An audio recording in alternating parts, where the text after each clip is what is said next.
Hello, friends. Welcome to Coding Garden with CJ. Welcome to an Ask Me Anything stream, where we are going to be talking about JavaScript functions. And we're going to start with the basics. We're going to talk about function definitions versus function declarations. We'll talk about hoisting. We'll talk about scope.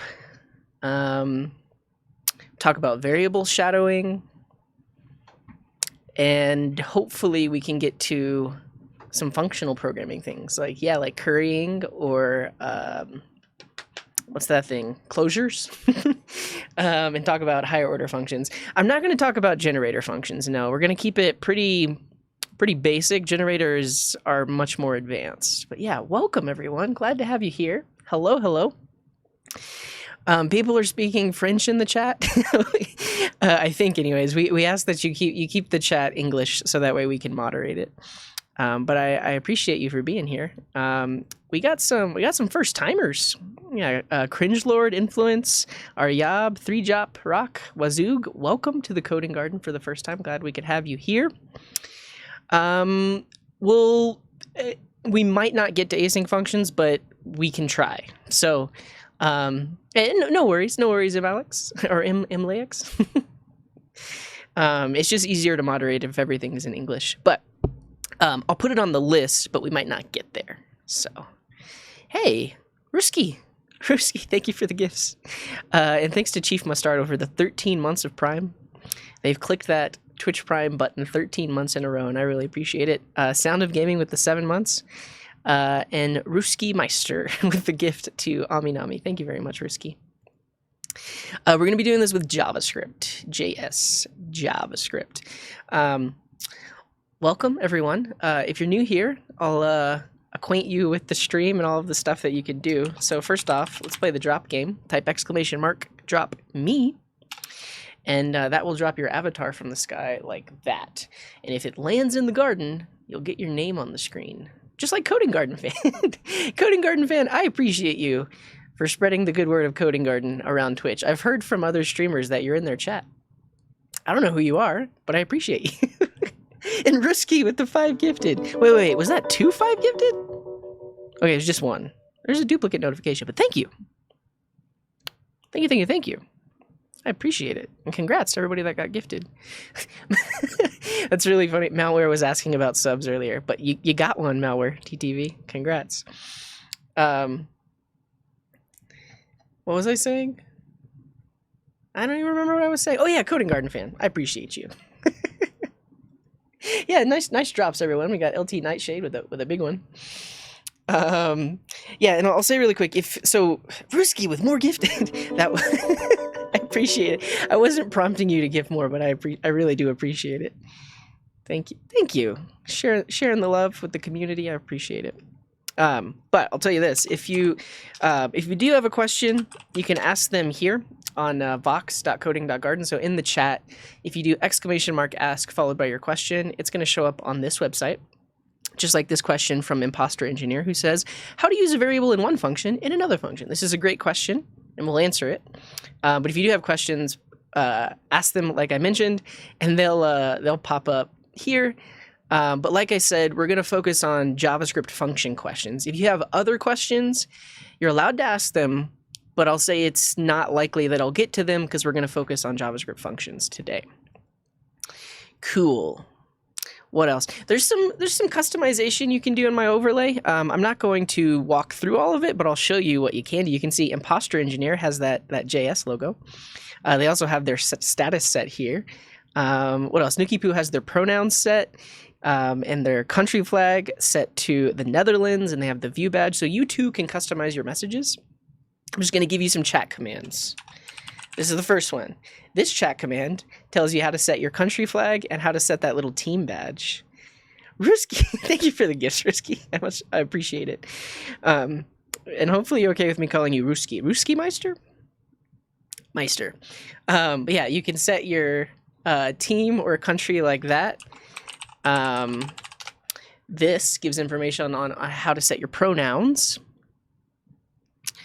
And are there others? Risky? Got cool. You too can customize your messages for a low price of $4.99. No, it's free. Everybody can do it. Yeah, we got some more supports though. It's all Ruski with the gifts. Thank you very much, Ruski. Okay, what else? I think that's about it. We're gonna do like a lightning round of like 1 minute of saying hello, 1.5 minutes of saying hello, and then we'll get right into it. We're gonna make like a lesson plan of sorts, an outline of what we're gonna talk about today. Did I do a stream when I went over the submissions? No, there were some older. There's always been like various submissions here. Every now and then on a Q&A stream, I might go through them. But if you'd like me to say hello to you, you can say any of these things in the chat. Hi, hello, hey, morning, afternoon, evening, howdy, good day, coding hi-yo, vohio, or bogahay. Any of these things, and I will notice you. I will acknowledge you. We're going to go back in time. The first hello of the day was... My chair is in the way. It was Sir Davos. Sir Davos, how's it going? Thank you for being here. What's up, Sequel Gordster? And we've got Duna Live and Malware. Hello, what's up, Roaming and Athik and Influence and Shyhawk and Dinafar. Thank you for the sub.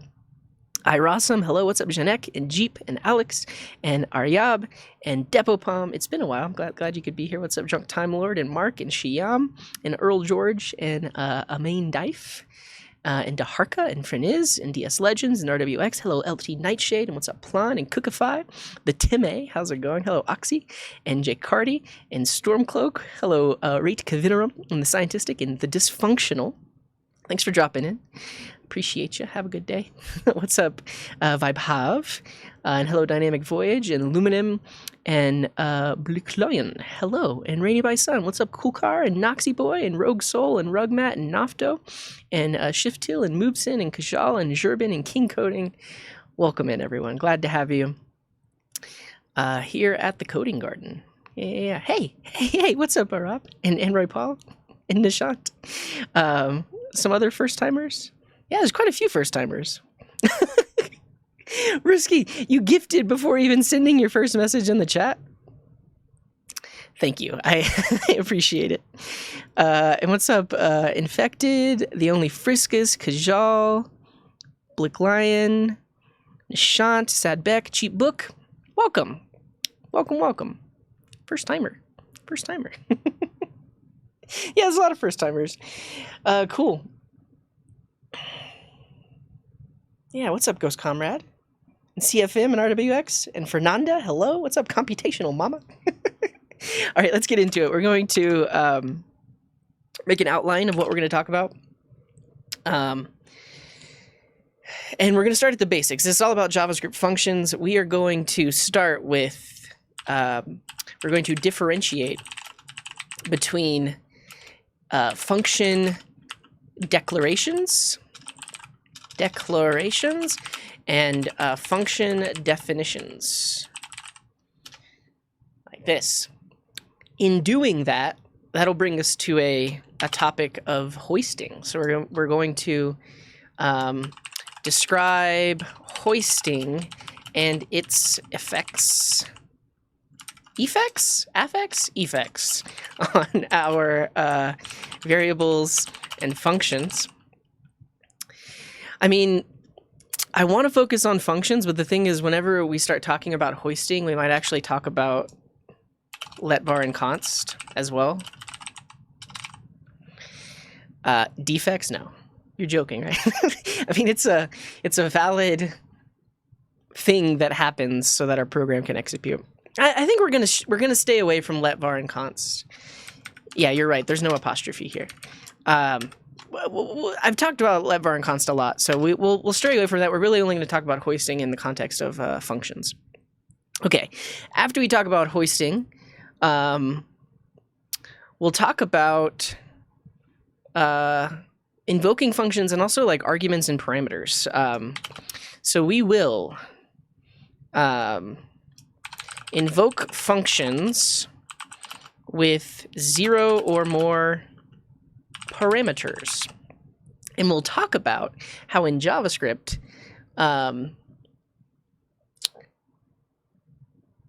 the arguments to a function are optional and will get inferred. So in here we're going to we will potentially talk about the arguments keyword, and then also the spread operator.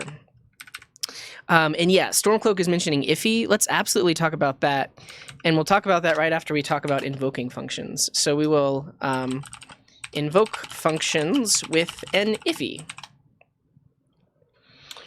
Okay. This is great. I'm going to look at the Q&A right now and see if there's any questions related that we can bring in. At the end, I will try to go through all of these. I mean, I never get around to all of them, but yeah. What happens if you access a variable before declaration? This is a good one, but it has to do with like let var and const. Maybe we will talk about it.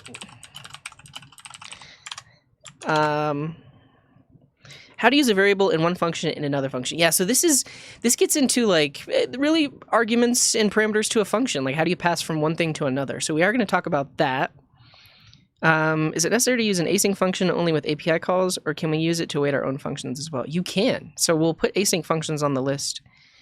And JustMark is asking, what's better in JavaScript, functional or class-based?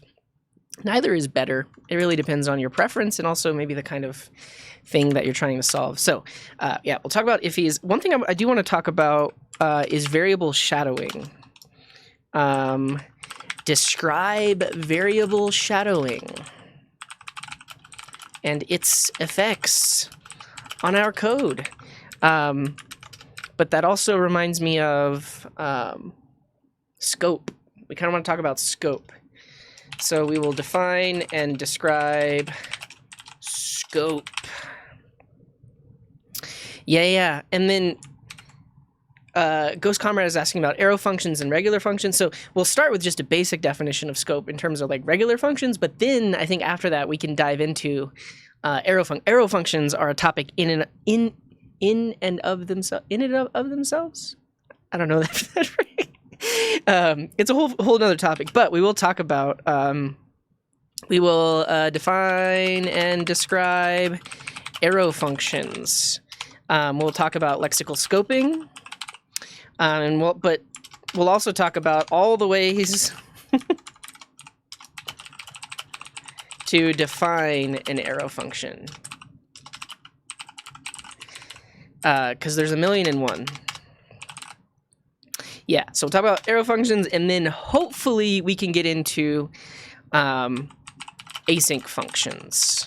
But we might not get there because this is a lot of topics to cover.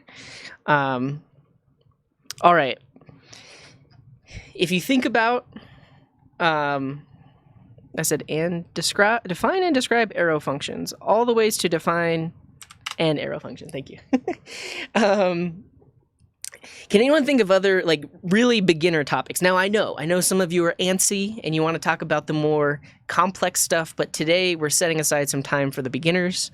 And any beginners in chat, what general questions do you have about functions?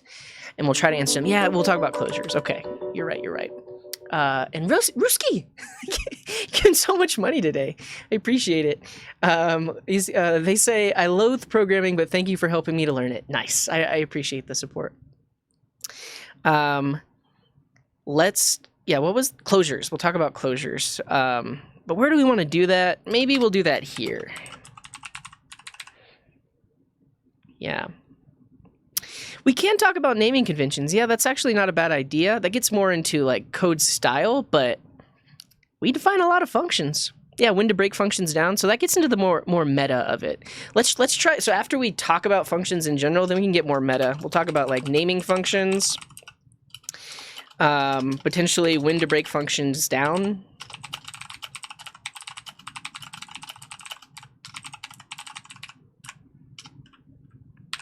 Yeah, and really, before we can talk about like closures, we kind of need to talk about higher order functions, and I think we're at a good point there. So we'll define and describe higher order functions, and we'll give examples of each. Chrysalis has a great point. Call, apply, and bind are things that we could talk about. However, this gets into the more advanced features of functions. So let's just put it down here because we probably won't get to it. But we'll try our best. Yeah. This in arrow and yeah, so lexical scoping has to do with the this keyword. But again, like not again, but in general, the this keyword is an entire lesson itself. So yeah, so whenever we talk about higher order functions, this is when we'll be talking about callbacks, because callbacks are higher order functions. Yeah. We're not going to be talking about the prototype because that gets more into like OOP. Yeah. Oh, default parameters. Yeah, I like that.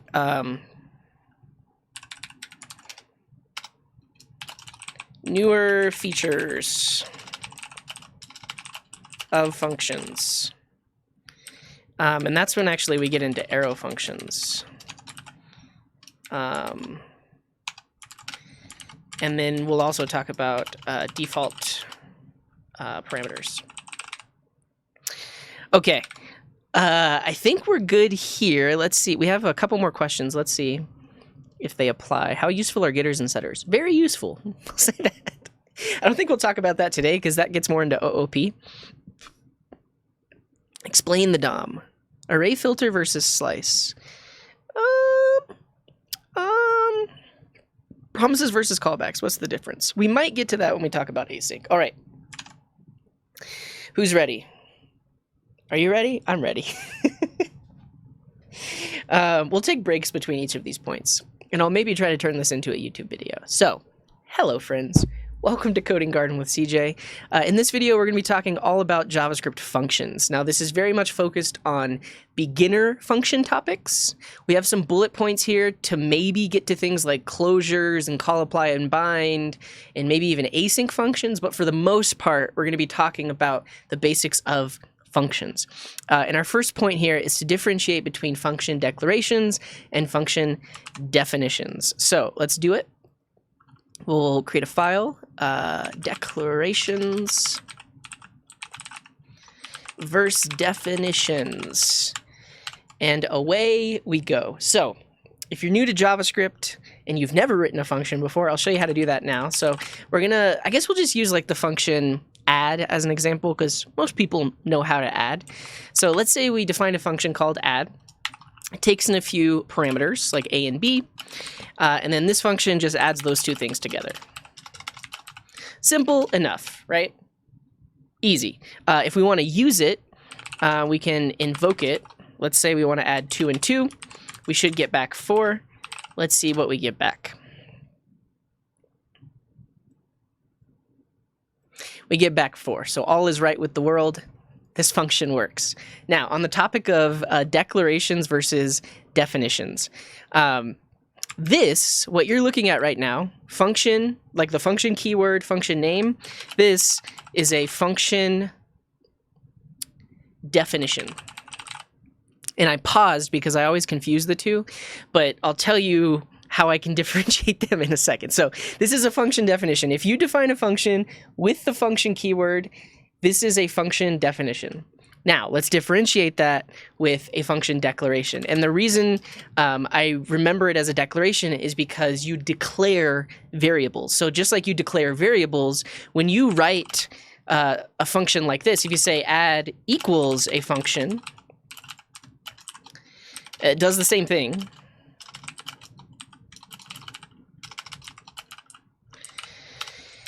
I'm gonna go ahead and use var just so my code doesn't break, but we'll talk about that later. Now, this is a function declaration. Let's take a quick stretch, or expression. Same thing as a declaration. Yeah.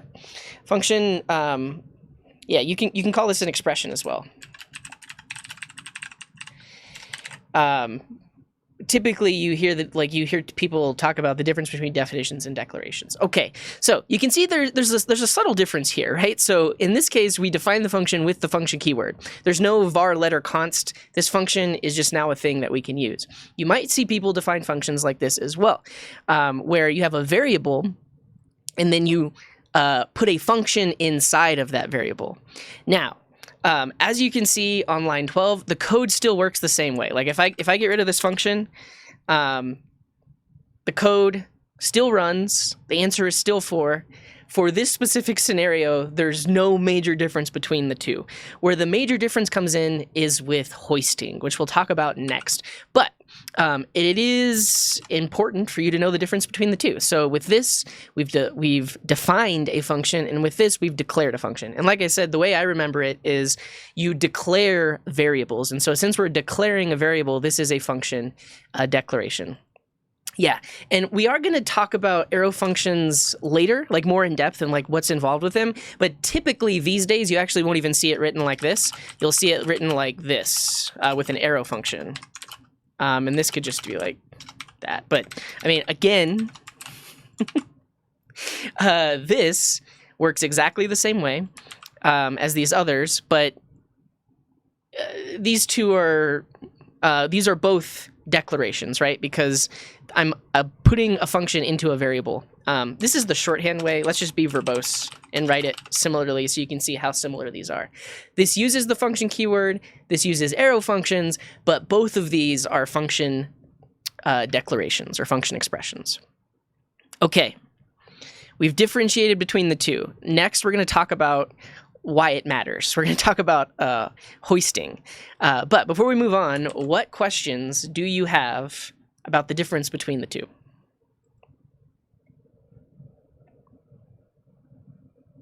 Yeah. This actually, I wouldn't call this a function declaration. Yeah, this is actually a good thing to bring up because we are invoking the function on the right-hand side. So because we're invoking it, it's not a declaration. That's actually just an expression that will be resolved to the return value of the function. Yeah. And that's good to hear, Michael Denmark. You're finally grasping JavaScript. Started on second semester. You finally got it. Just learned about async await. Nice. Nice. Nice. Why use one over the other? Yeah, so that gets into like hoisting and why it matters. So let's do it. Let's talk about hoisting. So this is it. If you've taken anything away from this stream, just know that these are two different ways to define a function. With arrow functions, there's more nuances of how you could do it, but the main difference is the function keyword comes first. That's a definition. If you're putting a function in a variable, that's a declaration. All right, let's talk about hoisting. And really, this is going to tell us why this matters, why the difference between the two matters. JS is fun. I like it. All right, we're going to start with a similar code example. And for now, I'm actually not going to use arrow functions. Just to avoid confusion, we are just going to use the function keyword. Later on, we'll talk about arrow functions. But for now, we're just going to do this. Okay. Let's show an example with the function keyword. Okay, so you're a JavaScript developer. You've written a function. Great. Now, we need to actually invoke this function. I think we have that on here.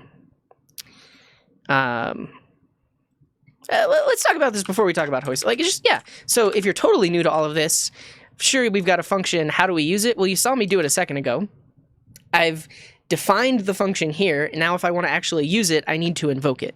And the way you invoke it is by putting the function name, parentheses, and then you pass in any values.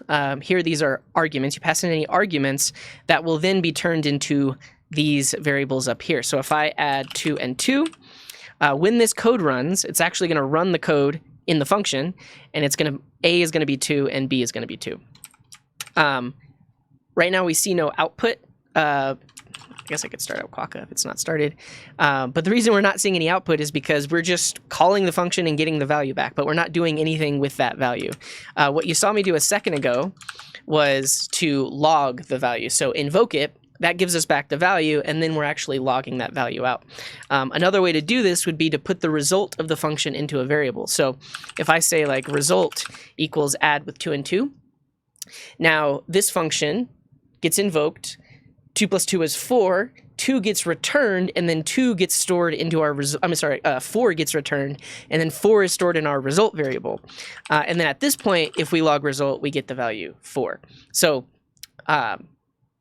I realize if you're totally new to all of this stuff, I am glossing over a lot of the details of like return values and stuff like that. But this is important to note that unless we actually do something with the result, we're not going to get anything. This runs the code in the function, but if we don't store it anywhere, nothing happens. Okay, let's see what all the other people are saying. You got rejected for using async await on a custom function. Well, was it necessary for the async await? Yeah. Use that when you're not sure what the value will be up front, right? Not sure what you mean by that. Can you clarify? How do you get the return values to show up like that? Yeah. I'm using this tool called Quokka. It's really nice. Check it out.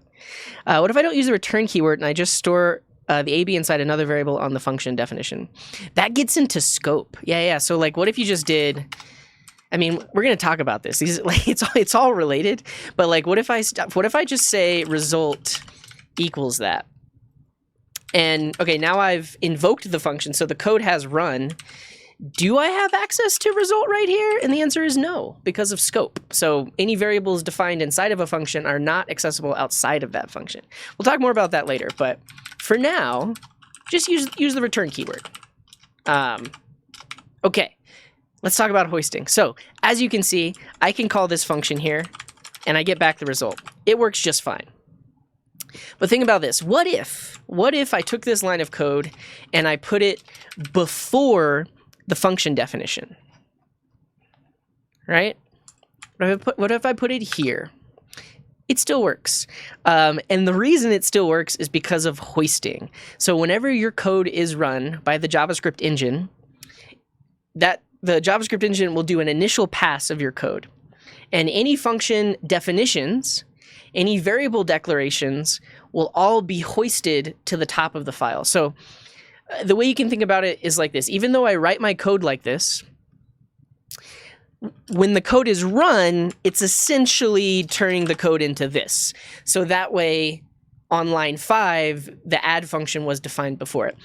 Your code like isn't modified. Like your code still looks like this, but behind the scenes, when it's actually running your code, that's essentially what happens. Is it moves it to the top so that any references to it make sense below that.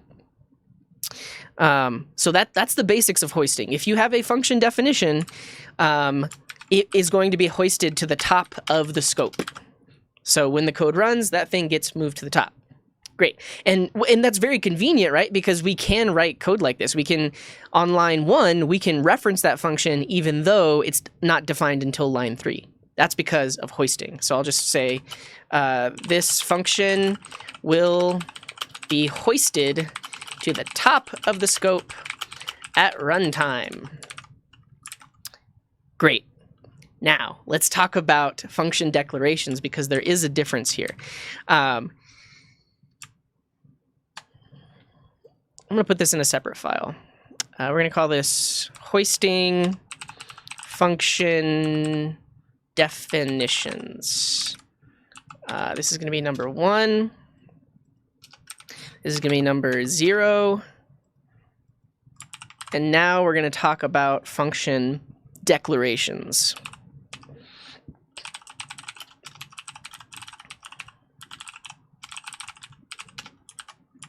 All right.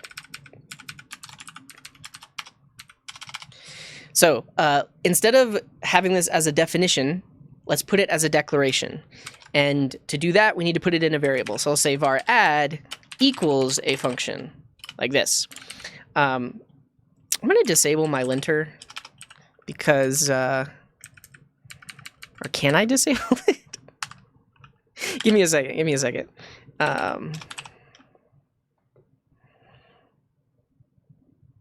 I'm doing a lot of things that I don't normally do, so my linter is complaining a lot. My linter doesn't like function definitions, basically. Bottom right, we got prettier.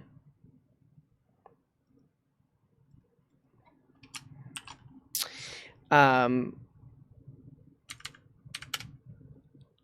think I can disable it in here. ESLint enable. This setting is deprecated. Disable ESLint with using the extensions viewlet. What's the extensions viewlet? All right, well,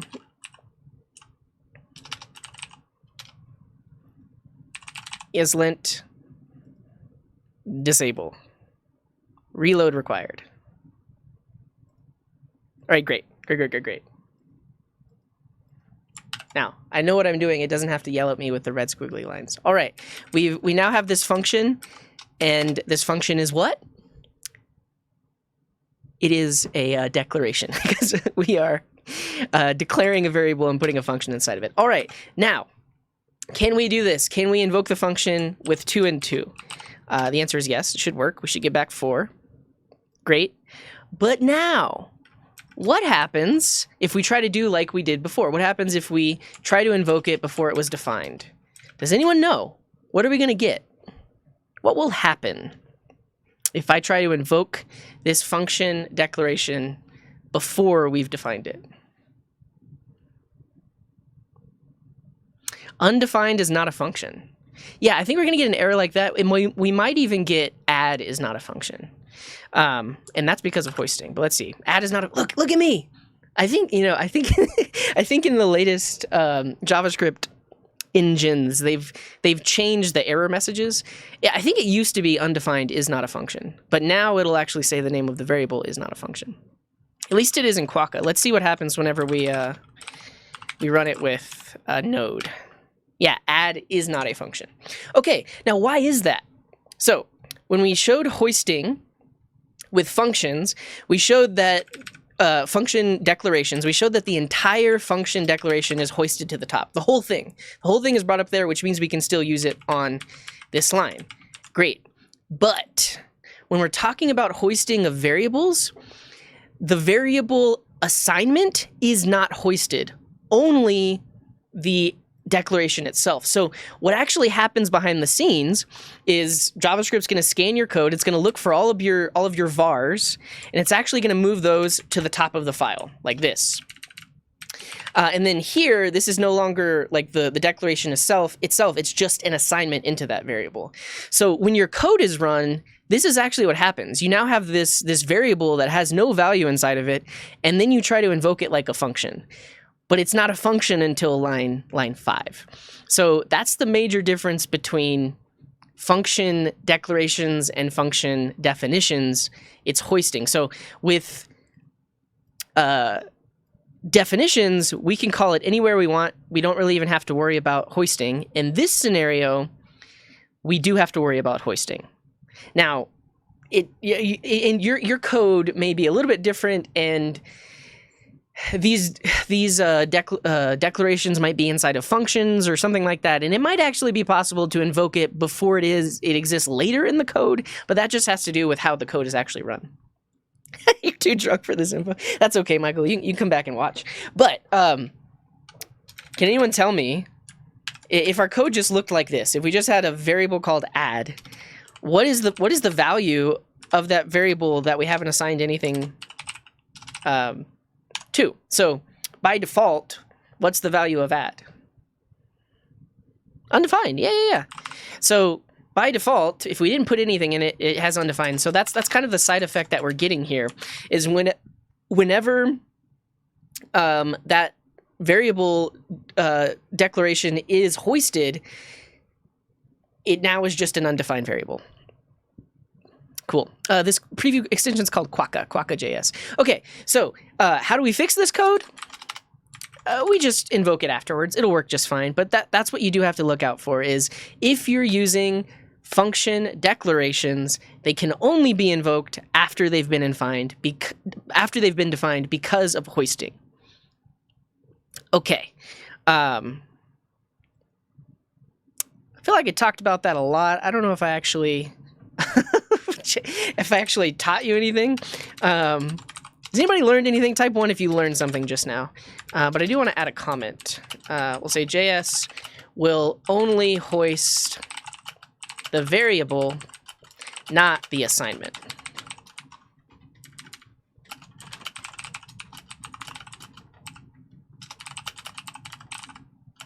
Nice. I'm glad to hear it. because sometimes I feel like I'm talking in circles. So, okay, cool. Great. So that's hoisting. I guess we can now talk about let, var, and const, but these get a little bit more complicated. Because technically, let and const are hoisted. They you might have heard some people say that let and const variables don't get hoisted.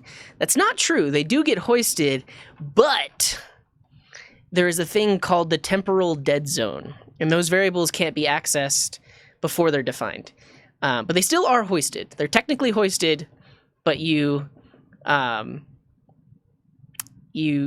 use them before they're defined. Good evening, the dude from Germany. The difference between let and var. Yeah, I mean, the thing is, I really just want to focus on functions, but let's talk about this. I don't know if I'd call it scope. It's more to do with how we use the variables, which I guess is kind of scope, but let's talk about it. We're going to talk about let, var, and const, and then we can look back at our example here and see what the difference is. And actually, as a quick aside, let me show you. So, if our code was hoisted in this fashion, we get the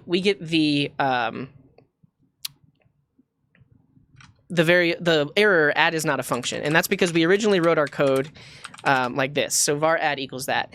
But if we change this to let, we're going to get a different error. It's not going to say it's not a function. The error we're going to get is going to say is like used before it was defined. Let's see. Are you ready?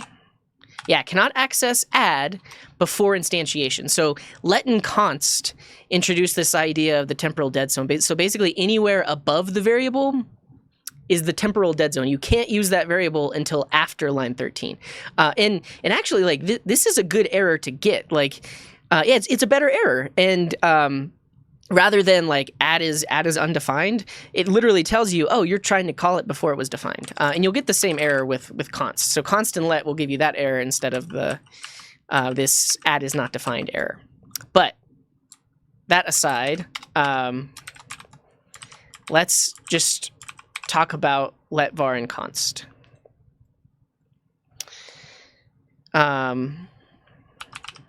Let, var, const.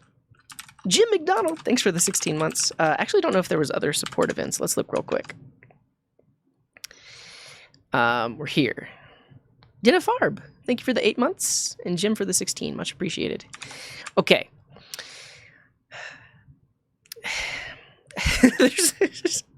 Yeah, so I think I'll start with that, with what Chrysalis is saying. Basically, in modern JavaScript, don't use var. And the reason being is like there are a lot of things that var does that potentially prevents errors from happening, but may make your code a little bit more buggy. And just like I was mentioning in this, like if we were to use let instead of our const, it hoists it. And then it's just like, oh, we can't invoke undefined. Whereas with let or const, we get a better error. So that's one thing, is hoisted to the top of scope may introduce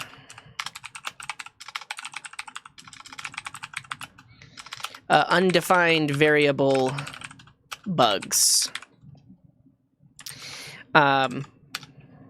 Yeah, that's another kind of downside of it, is that it is hoisted to the top of the scope. So, I mean, let's say we had an example like this. So we have a function called do the thing. Inside of it, we've got some real complex logic. But let's say, I'm just going to write some code out to demonstrate this. So, if something is true, then log yeah. And then maybe afterwards we have a variable called result, and then we put 42 inside of it. Okay, fine. When I invoke this function, it's not going to return anything, but it will run just fine, and it will console log, yeah. Now, if I were to attempt to access this variable result right here, so if I were to just say log result, what am I going to get? Tell me in the chat. If I try to log result right here, what value will be logged to the console?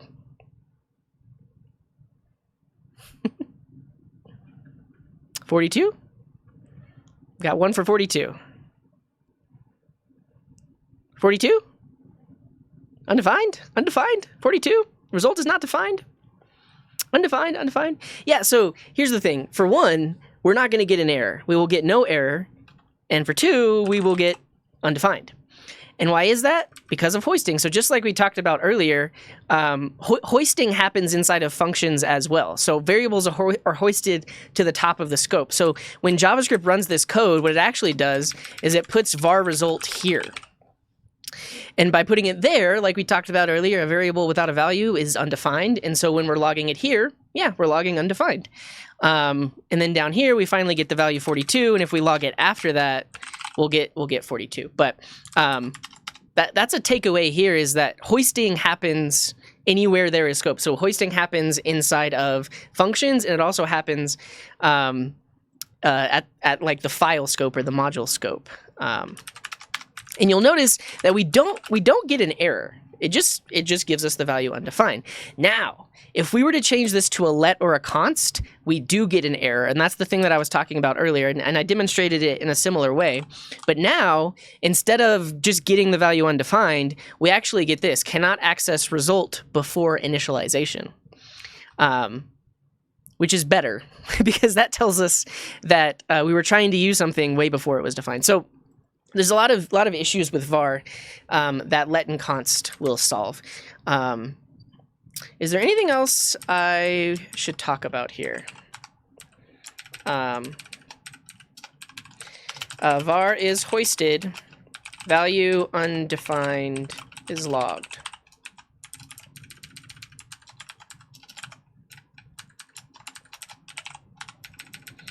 We'll say let is hoisted,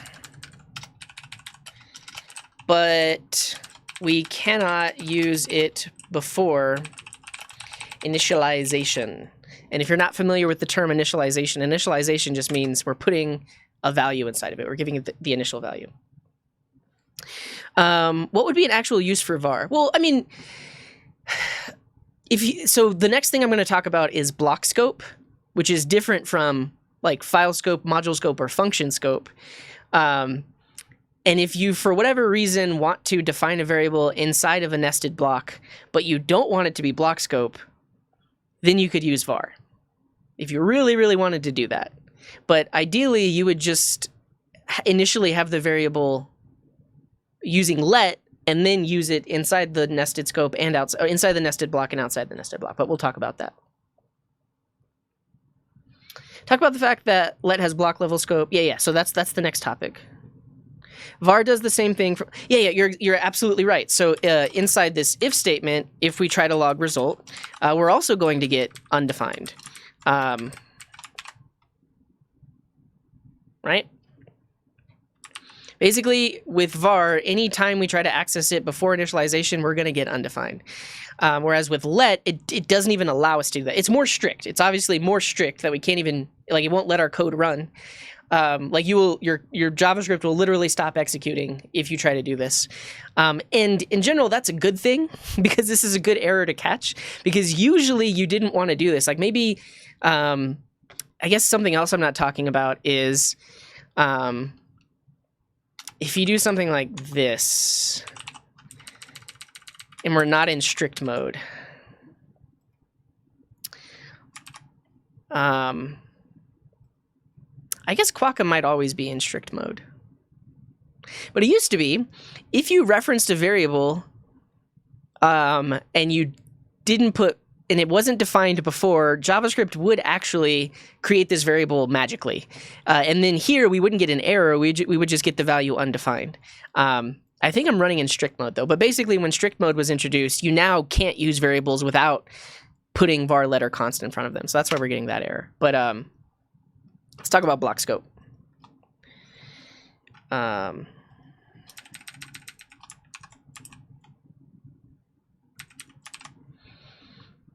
Are there other things?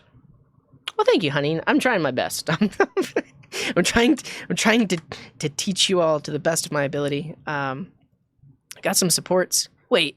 Okay. Elacotech, thank you very much for that Prime sub. Encoding Garden fan with the 4 months. Much appreciated. var was used before ES6? ES6? Yeah, so before ECMAScript version 6 or ES 2015, let and const didn't exist. They did not get introduced until ES6. So before that, all we had was var. We couldn't do anything else. But now we have other things, and they're much better. And basically, the general consensus is just use let or const. Don't really use var anywhere because it has all these weird idiosyncrasies. Is that the right word? It has all these weird things that aren't exactly predictable, whereas let and const are very predictable.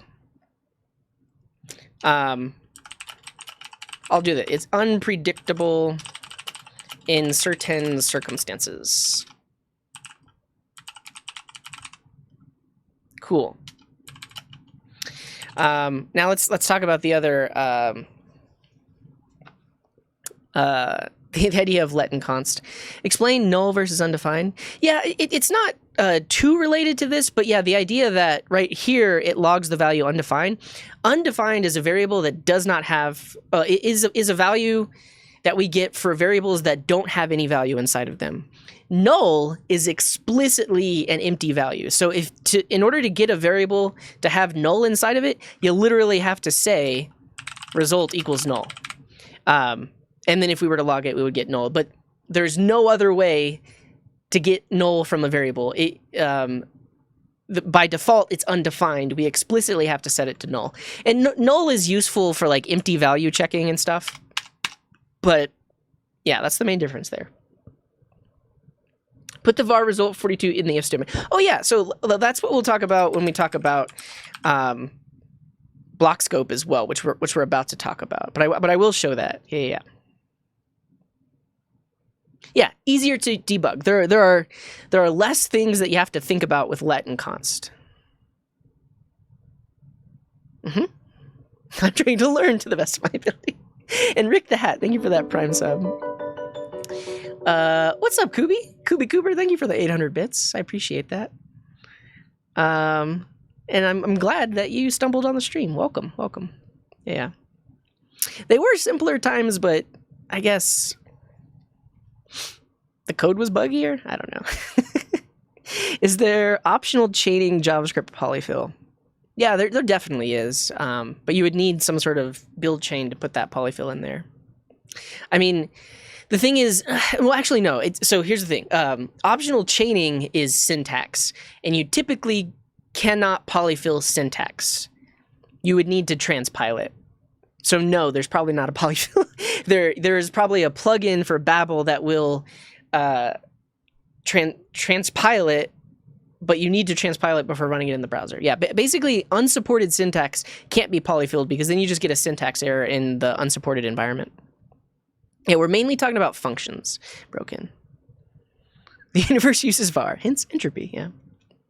Does var only exist because of backwards compatibility? Yeah, I mean, that's the thing. If they removed var from the JavaScript language, more than half of the web would break because a lot of websites are still using it. So yeah, they kept it for backwards compatibility, but if you look at the modern consensus and you look at modern code, if you look at like the source code of node.js or the source code of React or the source code of Vue, these big projects that are modern and use JavaScript, they are all using let and const.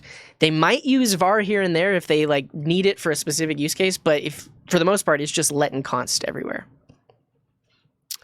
So the sound effect happens if you give 500 bits or more, or if you gift like 2 subs or more or something like that. Or if you've subbed for longer than 12 months. I forget the logic.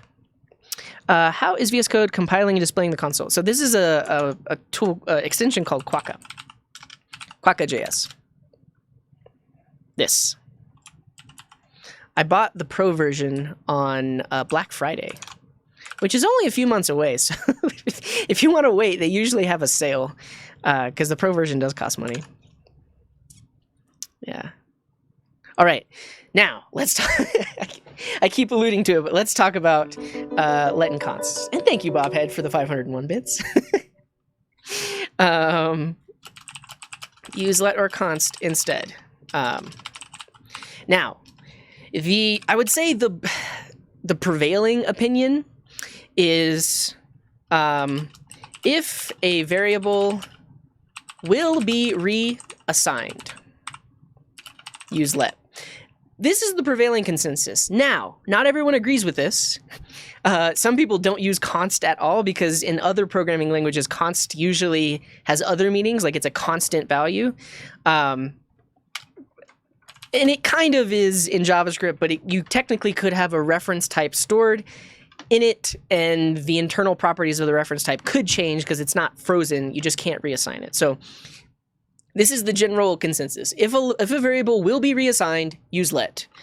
If a variable will not be reassigned, use const. And I mean, JavaScript won't let you reassign a const variable, but let's show that really quick.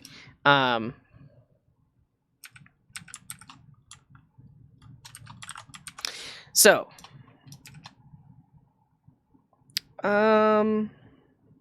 do the thing with let.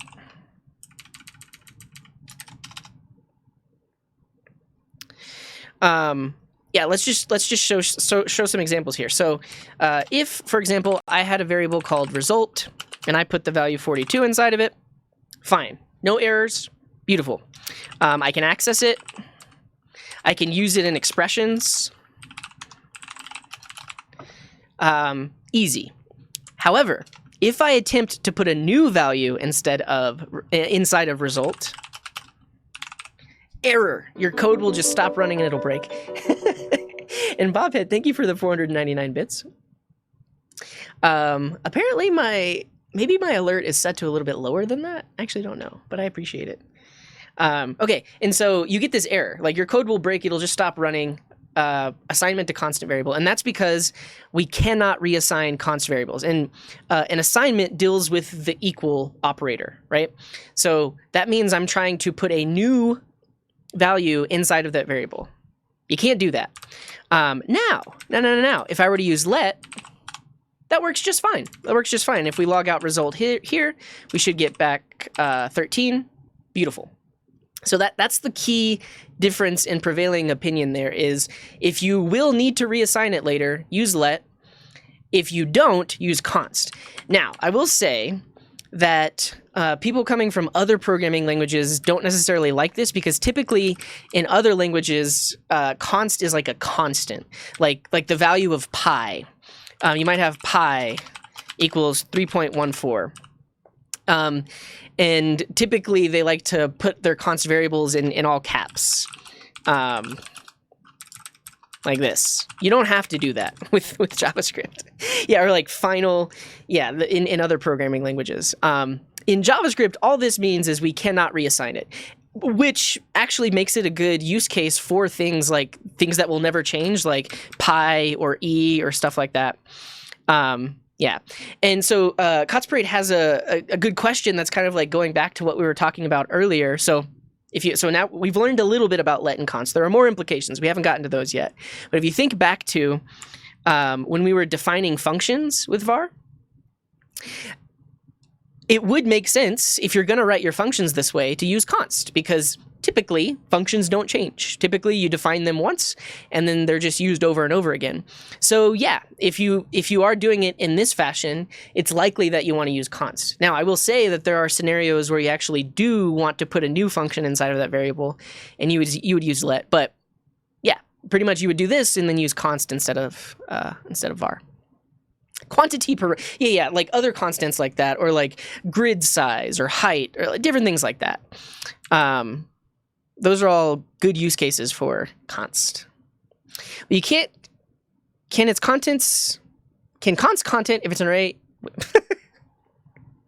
I think what you're asking is, can you change the contents of an array? Yes. So like let's talk about that really quick.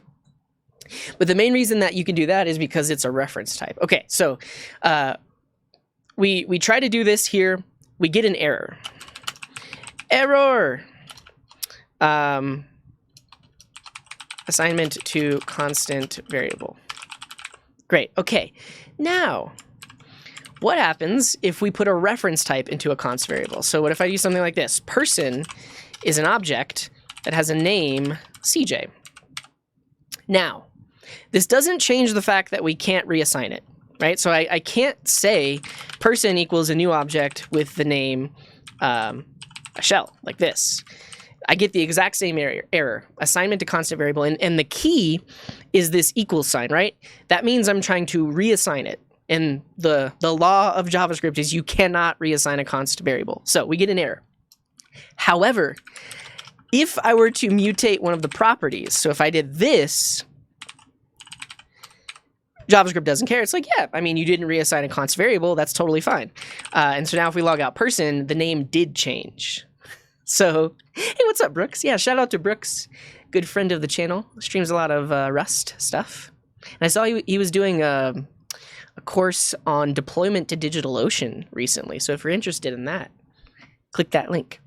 Yeah, so some people may see this and they're like, whoa, this is ridiculous. Like, you've got a const, but you're still changing it. And that's technically because, like I mentioned, const just means you cannot reassign it. You can technically mutate it.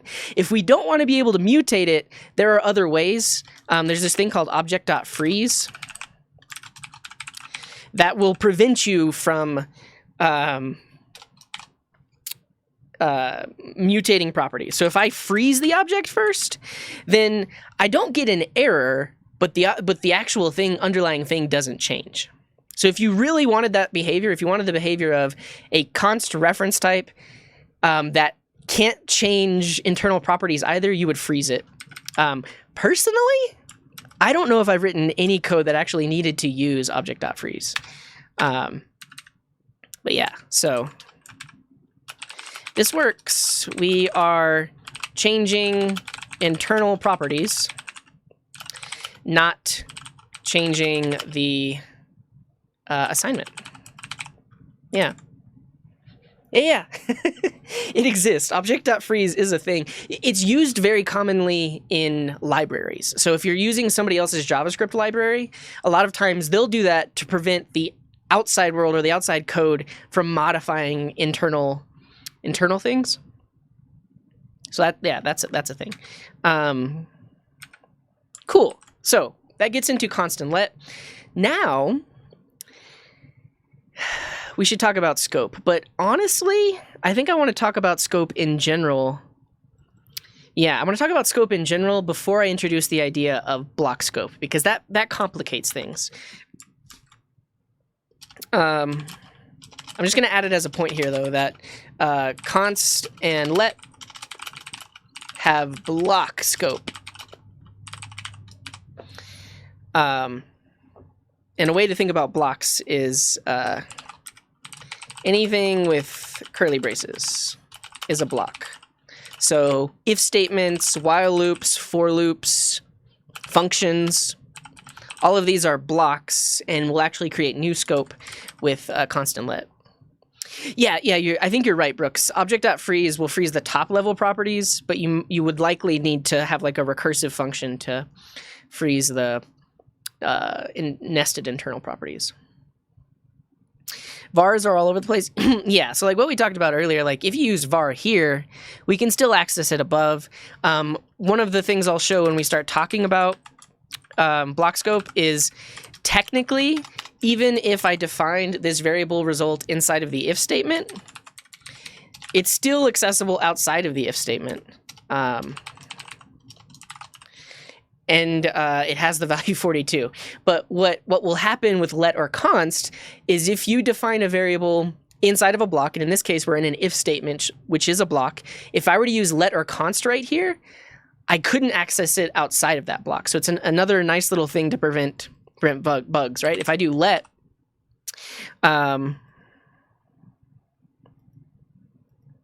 Oh, do I have result? Oh, I have, that's the thing. I have result up here, which is why it's working. It's result. Let's just call it thing.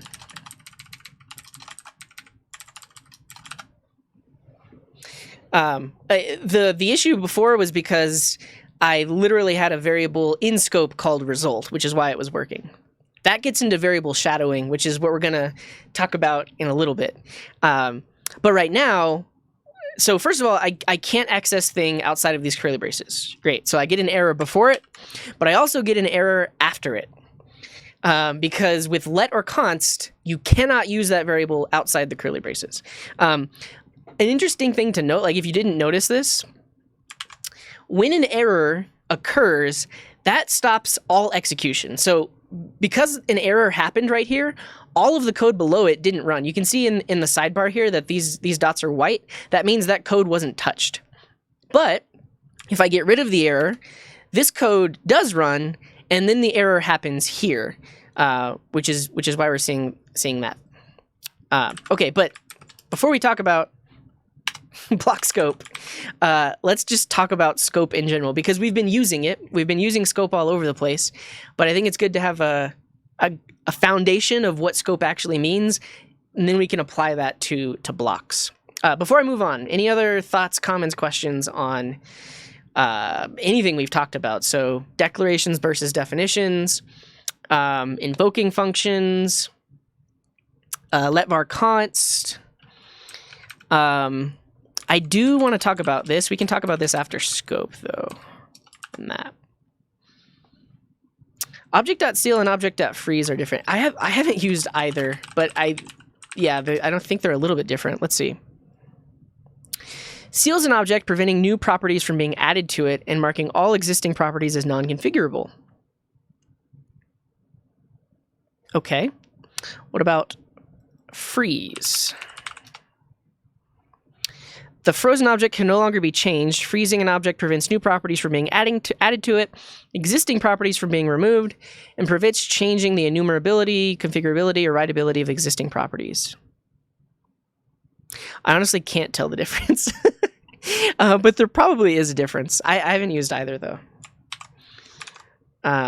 Okay, let's keep moving. Let's talk about scope. Now, we'll just have like a general definition of scope. Different, but the same. There's definitely some nuance. I just can't catch it from the... It does look like freeze has more things that it does than seal, but yeah. All right. Just a simple definition of scope. It is when and where our variables are accessible. Right? So when you're writing code, the things that you're referencing, so like if I have a variable A that has a value inside of it, if I have an array that has values inside of it, all of these variables I can then access later on in my code to use and modify them. If I were to attempt to use something that I didn't earlier define, it shouldn't be accessible because I never defined it, right? Like if I tried to log the answer here, actually, you tell me what's going to happen if I try to do this. What error will I get?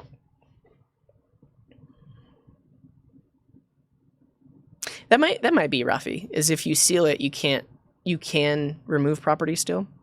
Undefined. Undefined. I think we're gonna get an actual error. Yeah, it's gonna say answer is not defined. Not the undefined value. We actually get an error that will halt execution. Let's see. Yeah, no such variable, that kind of thing. There it is. Answer is not defined. So if you're completely new to JavaScript, I want you to, or new to programming, I want you to like internalize this, because I see this a lot from beginner programmers. They just come up with variable names out of thin air and just hope that they exist. And let's take a quick stretch because I have been talking for an hour now. But as you can see, what we're looking at right now is all of the code. There's no other code anywhere else, but I'm attempting to access something that I never defined before. You can't do that. So that's one of the first things you should know about scope is like there's nothing really magic here. If I haven't defined it, I can't use it, and I'm going to get an error. Yeah, I think if I do type of answer, I'm also going to get the error answer is not defined. I'm not going to get undefined. Okay, I get undefined. And the code keeps going. Yeah, the code keeps going. Interesting. Yeah, and I think that might be due to strict mode. Like, what if I do this? Use strict. Weird. I would expect the code to just break.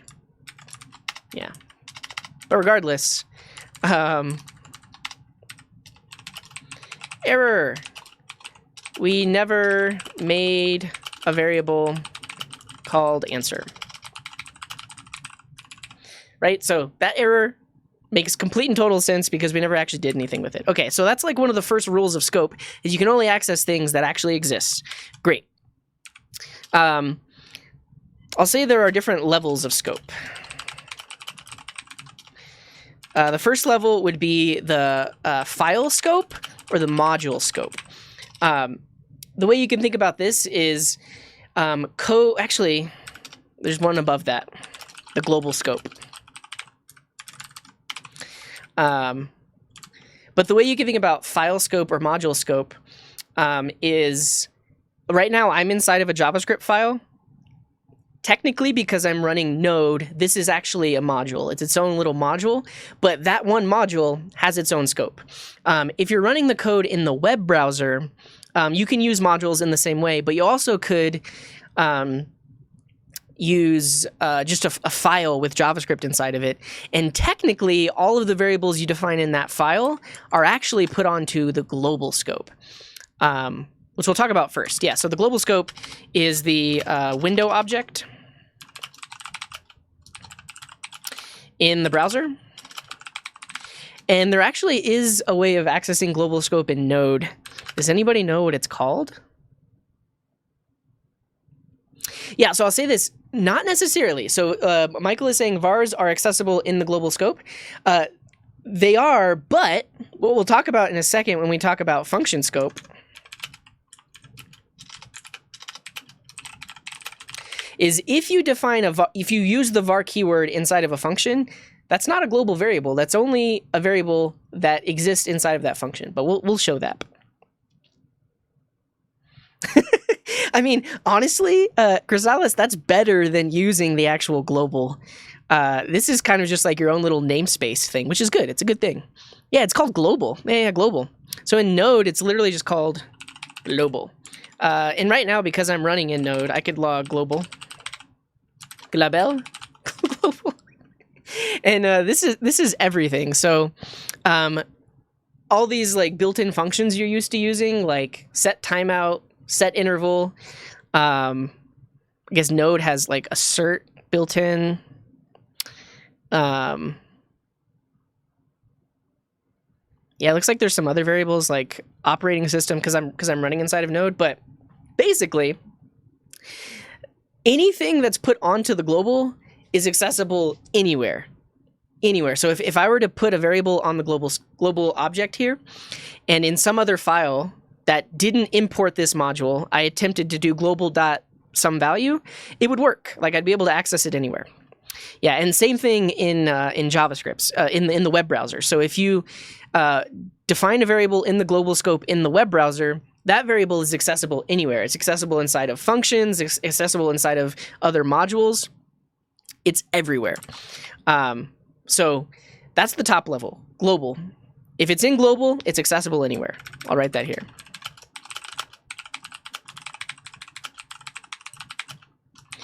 Anywhere, literally anywhere. If it's on the global scope, you can access it anywhere. Now, file scope or module scope.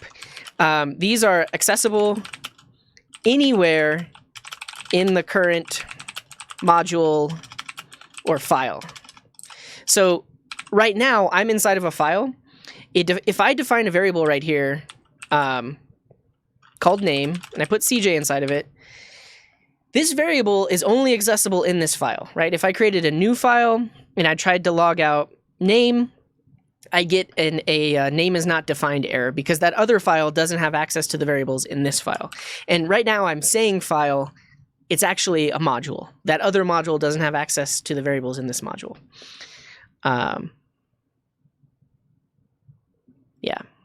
Is global for sockets a good practice? So in general, people try to avoid putting things on the global scope because, for one, it could introduce collisions. So if two different pieces of code are attempting to set the same global variable, you may run into issues where, like, sometimes one thing sets it, and then sometimes the other thing sets it, but then sometimes the other thing is trying to access the value that it thought it set, but somewhere else actually updated it. It makes things really confusing and hard to follow if everything is just global. Which is why, like, at the least, you could try to do something like namespacing. So, like, let's say you're not in Node.js. Let's say you don't have access to modules in the browser. The least you could do is, like, define a variable called, like, my app, which is an object, and then just put all of your variables on that object. Now you all the properties on this object are your variables. I mean, this also could be something like state. But now, everywhere you're accessing those values, you're using state.someValue. And that's a little bit better than just all these variables in the global scope. Because at least they're namespaced, like every variable is behind state. But these days, like, they're with modules and everything else, there's much better things you can do than just putting everything in the global scope. If you load that file in the browser, name var will be on the window. Yeah. So if I were to, actually, let's show it. Let's do a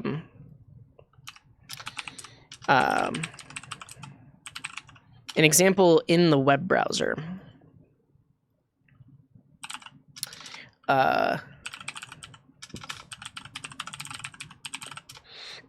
So let's say I have an HTML file. In here, I load a script, and we're just going to call this app.js. And so I'm going to create a file called app.js. I'm going to create a variable called name, put CJ inside of it. Great. Now, this is what we mean by when it's running in the browser, that actually is put on the global scope. If I were to create another file, let's call this another.js. And I were to log name right here. This will actually work because what happens in the web browser, this is different than Node.js, but in the web browser, this file is loaded, and any vars, actually any lets, any consts that are defined are put on the global scope. Like, those are all on the global scope. So when another file attempts to reference the variables from this, it'll still work because this is technically like accessing window.name. It's accessing the global name. So let's actually run this so you can see it.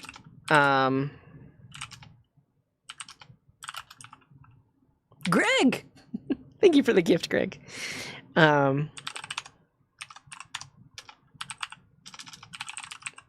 Let's see. What did I call this?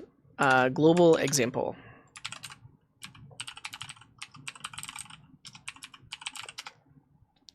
If we look in the console, another.js is able to log CJ. So let's see what's happening here. So another.js, this is all the code that's in this file. So even though I didn't define name inside of this file, it can still access it because when this file is loaded, it puts it on the global scope. Now, remember that's just the fact that we're running inside of a web browser. Like, there is no differentiation between these two files. They all get put into the global scope. Now, these days, there's a way around that. You can say type equals module. And now, any variables I define inside of here are not put on the global scope. So if I do this, what?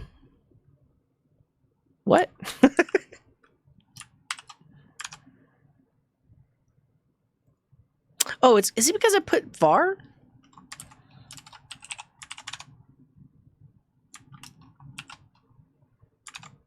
Did I do that right?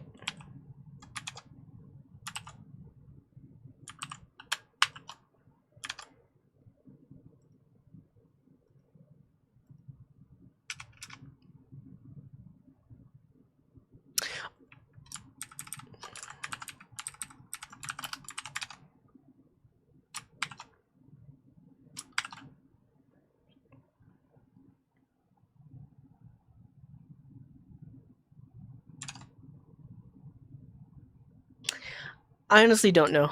So it is loading the latest code. Like we do have type module. I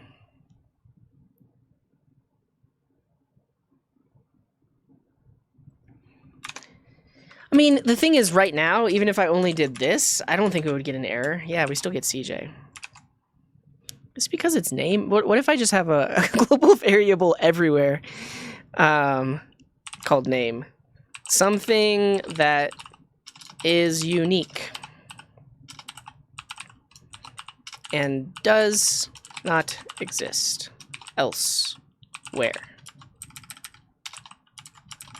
Cool. So I've defined that in app, and then if I try to use that here, do we get an error? No, we don't. Okay. Everything I know is a lie.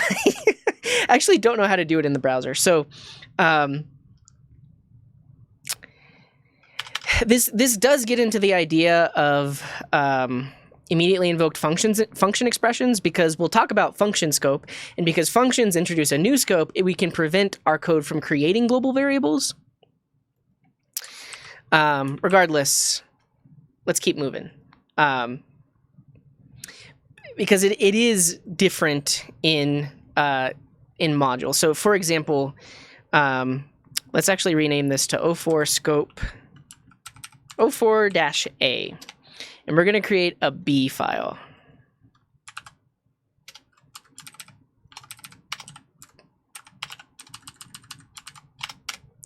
So right now inside of A scope, I have a variable called name. Great. Now inside of B scope, if I were to try to log the variable name, this absolutely will give an error, even if I imported this code. So one thing you can do is say, hey, I want to bring in the code from another file. So if I import, I would require it. We're in, I mean, you could import it. We're going to require it. So this says bring in that A file. So actually run the code in that A file. And if it did have any exports, we could put that in a variable, but run that code and then run this code. This will error. I'm confident that this will error, because when you define a variable here, this is at the module scope. It only exists inside of this file. And if we try to access it over here, even though we ran the other file, we will not get it. We'll get an error.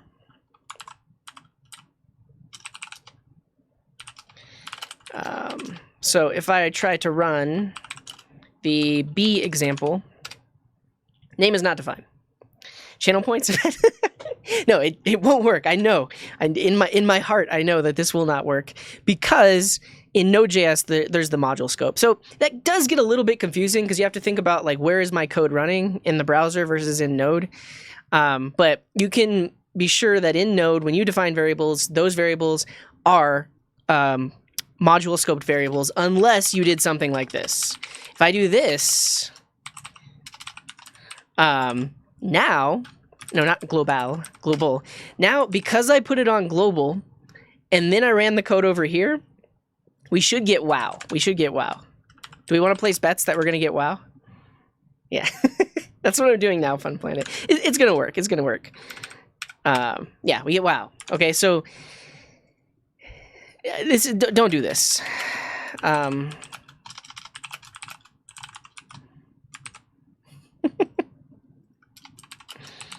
Only works if a name is a global variable. Okay, let's keep moving, because I feel like we're not making much progress. But global means it's accessible anywhere. Module means it's only accessible within that file. We kind of just demonstrated that here. Whereas when I define name, I couldn't access it in the other file unless it actually was on the global. Look at all the things you shouldn't do. Yeah. Okay. Now let's talk about function scope. Actually, I'm going to comment this one out. So right now, this is module scoped. We can access this anywhere in this module. So because I've defined name here, anywhere in this file, I can access it. Whether I'm inside of a function, whether I'm inside of a block, anything else, I can access it. Yeah, this would be explicit exports, like you're explicitly exporting that variable. And that actually would make a lot more sense too, instead of putting it on global, if you did want to do that. But now let's see. So let's say I have a function called say hello. And then let's say right here, I tried to log name.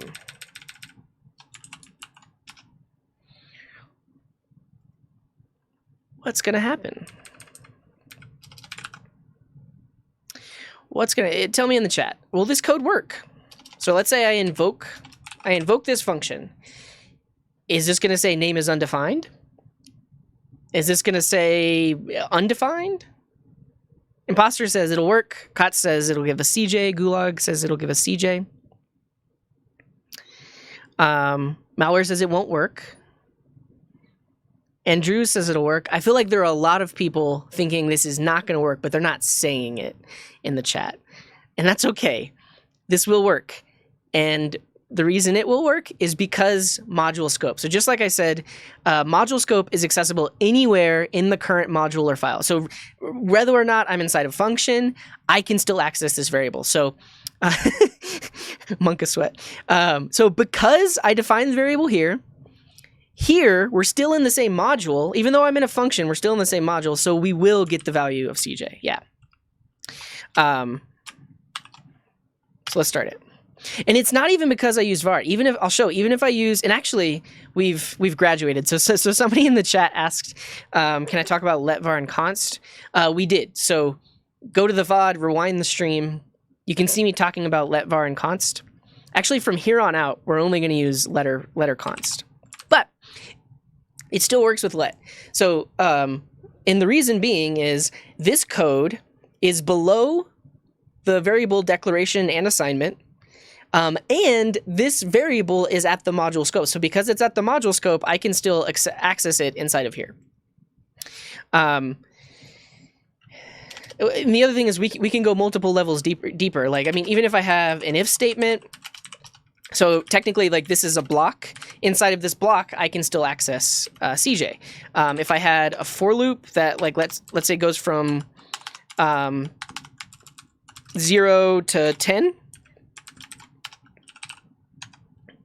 So technically, this is a block, but I can still access CJ over and over again. Yeah. Now, that's a good question to ask, Yazuf, is like, what happens if I put name below the function?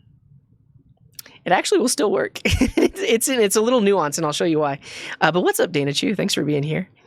And we get some support events? There were a ton. Fight. Thank you for that Prime sub. Mr. Fat Boy, thank you for the sub. Greg, thanks for the 17 months and the gift. Namaste Geek with the resub. Twitch Teacher of the Year. Well, thank you. And Greg with another gift. That's awesome. And Sidian, thank you for that sub as well. Okay, so this code works just fine. What happens? I'm going to stop Quokka. Because this is a good... I mean, honestly, it introduces a little bit of confusion. But we'll talk about why it works. Or why it doesn't work. I don't know, I'm not going to tell... You tell me, will this work? Let's say I put name equals CJ right here. The function's up here. So, right, the way we thought about this earlier is, okay, this code is technically above this variable. And this code is trying to access name. Should it work? Should it? Should it? And the answer is it does. And here's the reason why. So this function gets created. It gets stored. It gets put into memory. We can now use this function later on. Then we create a variable called name. And not until this point is this code actually run. So when we define the function, it doesn't run the code inside of it. When we define the function, it just stores it off so that way we can use it later. But because I've defined this variable before invoking the function, it's going to work. If I were to do this, this absolutely would not work. This would throw the error. But if I do this, it's going to work. Let's see. It worked. works. Yeah. And that's really because of like the execution order. So create the function, store it. For now, we don't care, or we don't even want to know, do these variables exist, because we're not invoking the function. Define the variable, then invoke the function. And because I'm invoking the function after the definition and assignment, it works. Now, this also does actually get to the idea of are let and const variables hoisted? And the answer is they are. They're just not accessible before they're defined. So technically what happens when this code is run by the JavaScript engine, it will move this up here. It'll do it like this. And then later on, we have the assignment. But because this isn't invoked until after, it still works. Now, if we move this afterwards, actually, I mean, it's not going to have the exact same error because I manually hoisted it. But if we move the let below the invocation, we get that error that we were talking about earlier. Hey, you can't access name before it was even defined. Technically, it was hoisted, but the rule is you can't access it before it was defined. Okay. Regardless, the main thing I wanted to show was the fact that no matter if we're in a function, if we're in an if statement, a block, I mean, you technically could even have another function. So let's say inside of here, I say like, get lunch. And then this just returns like a little string here, like name. Here is your burrito. So get lunch is a function that does this. So this is a nested function. So this is a function, and then we have a function inside of that function. And if we invoke that function inside this function, name is still accessible. CJ, here is your burrito. So all of this to say that when a variable is at the module scope, you can access it anywhere. Absolutely anywhere, no matter where you are. If it's defined out here, you can use it in there. Great, that's the first point. Now we can get into function scope. And this is different because these are variables that are defined inside of a function. And variables defined inside of a function are not accessible outside the function. So let's come up with something else. What are we doing today? We're going to play a game. So we're going to have a function called play game. It's going to have a name of the game, which is coding game. Actually, I want to use, we're not talking about shadowing yet, so I actually want to use variables that we haven't used yet. We'll call this game name. And then let's say we also have like players, and that's an array of, actually we'll just do an array of strings like Andrews 97 and Titan Fuss. You beginners getting all this? What's up, Titan Fuss? And Mark Boots. All right, so I've defined a function. I have defined some variables inside of this function. Of course, we can use those variables inside the function. No problem. So I can call play game. It's going to work just fine. This is Quokka. Quokka. So yeah, this works just fine. And as it should, right? We have some variables. We can access them inside the function. But variables defined inside a function are not accessible outside of the function. So if I attempt to do this, will not work. That variable doesn't exist outside. So we get it's not defined. Same thing with players. So that's function scope. Any variables defined inside the function are accessible inside of that function. And same thing goes for like lower nested blocks. Like if you have if statements, for loops, inner functions, anything else, any blocks in here can still access these variables. Oh, and yeah, even after invocation, this will not work. This will not work because that variable only exists inside of the function, no matter where we call it. It's nice and... why is this P cut off? It's cutting off the P in play. But it's nice and compartmentalized, right? Like this is good because now we can do things in the function that don't affect the code outside of the function. So no matter where we try to do this, it's not going to work because those variables only exist in the function. Yeah, even if we used var, this would not work. So var also is only function scope. Game name is not defined. Game name, not defined. Is it word wrapping? I don't know. I think it's because of my gutter size. I think I can change the size of this. I don't think it matters though. Yeah. Okay, so that's your main takeaway, right? From function scope. Variables defined inside of a function are only accessible inside of that function. They are not accessible outside of that function. You got it? You got it? You gonna remember that? Let's see if there's other things. What is the gutter is just this thing that, but I think there's VS Code settings that can change the size of this. Michael's got it. Nice. And Adazima, thank you for that sub. Yeah, Superus is asking, can variables in function scope persist after the function is ran? The answer is yes, and that gets into the concept of closures, which, given how long I've been streaming, we're probably not going to talk about today. But yeah, absolutely. So if you, for instance, had an internal function, and actually, like, some people were asking this, well, okay, let's say that's great. There's function scope, but what if I do want to access the variables outside of the function? You would likely need to return something that gets those values. So like if I return an object from this function, this gives us back the game. Actually, let's call this like create game. So the game itself, we could have a function on it like get name. And this function can return the game name. Or we could have a function like get players, and this function could return players. Players, like that. What else? I mean, we could have a function that says like add player, that takes in a name, and then it can modify that internal variable. So it could say like players.push some name, right? Now, this is kind of getting into object-oriented programming because we're essentially encapsulating this data. Like we're hiding this data from the outside world.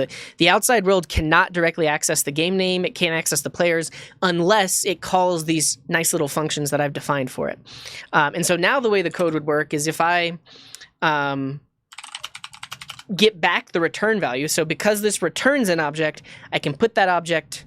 keep getting cut off. Put that object into a variable, and then now I can do things like game.getName and invoke it, and that should give me back code in game, or game.getPlayers, and that will give me back the array of players. But notice this: if I tried to just like access these directly, like if I just tried to say game.players. Won't work because the outside world only has access to what I've put onto this object. This object doesn't have a game name property. It doesn't have a players property. And so players is undefined, game name is undefined. The only way I can get those values is if I invoke those functions. And this actually, we actually are using closures now. So the fact that this function can finish executing, but then later on, we can still use the variables from that function is a closure. So right here. So think about this. Line 65 runs. This code runs. We define some variables. We return an object. But now the execution of that function is done. It's not going to do anything else. It's done. However, when we go back and try to call one of these functions, we still have these values, right? So even though the function finished executing, it didn't like remove these things from behind the scenes. Behind the scenes, it created a closure scope. So behind the scenes, later on, when this function runs, it still needs access to those variables. So it still has them. Yeah. this is different from classes because we're not using the prototype. You could call this kind of like, I guess, a factory function, because this function is returning an object. The main reason I did this is because I wanted to answer the question, well, like, how do we get access to things inside of the function after the function has run? Great. What was I doing?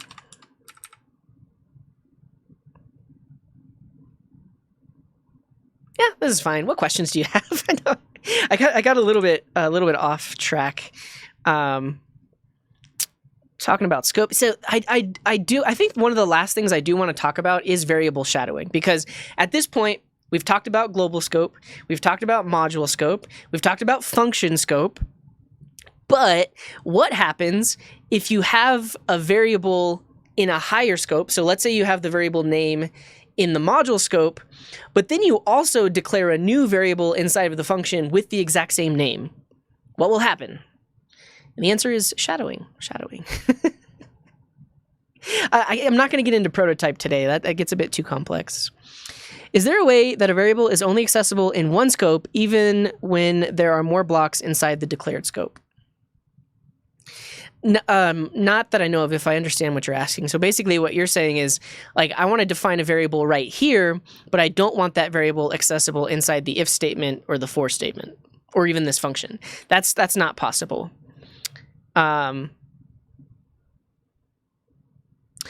You could, like I'm about to show, actually create a new variable inside of this block with the same name, and that will work, and that's because of shadowing. Yeah. Is it saved already, or will it be executed under the hood again? What do you mean, Techie? Not sure what you were asking about. But yeah, let's move on to variable shadowing. Shadowing. Okay. Simple example. I have a variable called name. I put CJ inside of it. And then I have a function called greet. And actually, we'll show it with arguments. So greet takes in a name, and then just returns hello name. Yeah, we didn't even get to talk about arguments or parameters. But that's basically, I mean, you could kind of think of it like this: let name equal some value, but we're actually passing it in. But let's go from here. Okay. If I were to invoke this function right now, what value would I get back? So like if we just log this out, what am I going to get back here? Yeah, this thing is called a template literal, which is not part of this lesson, but yeah, we're putting a variable inside of a string.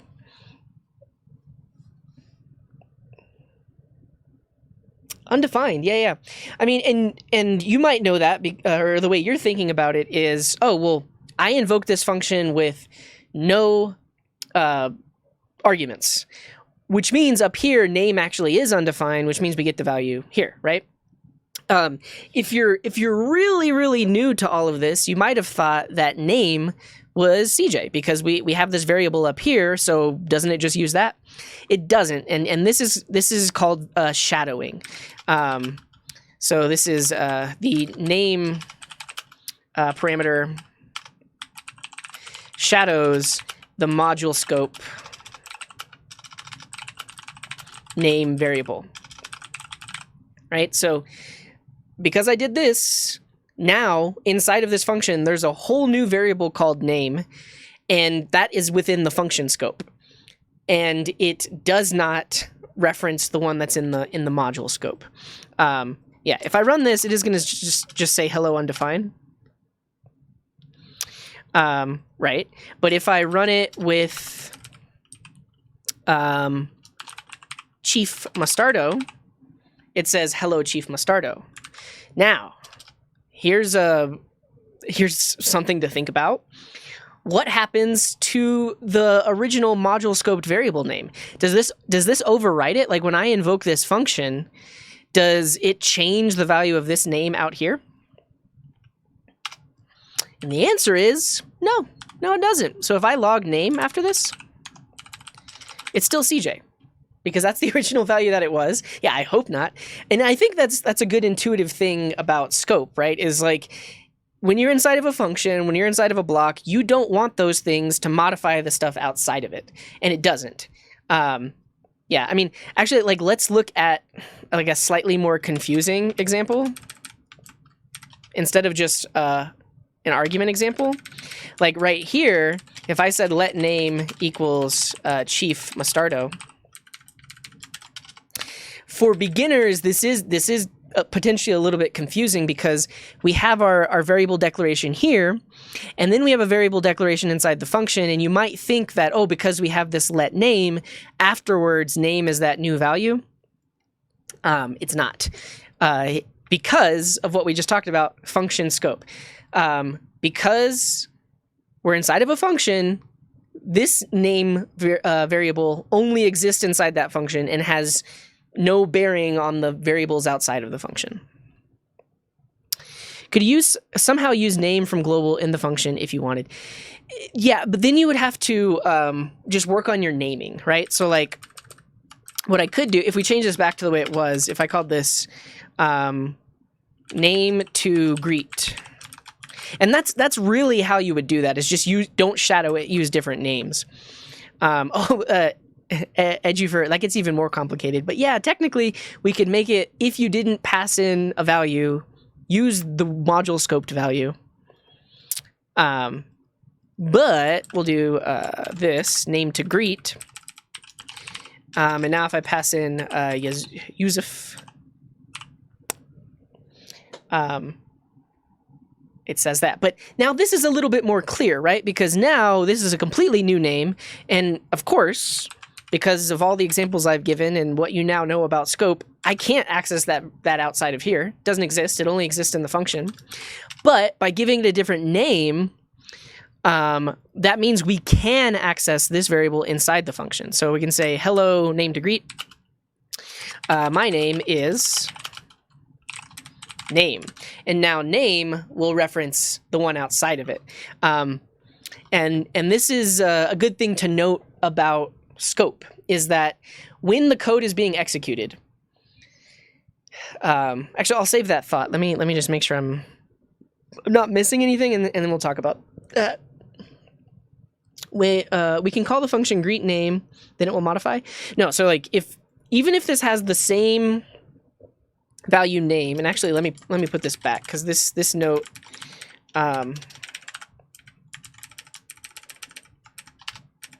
gets rid of that.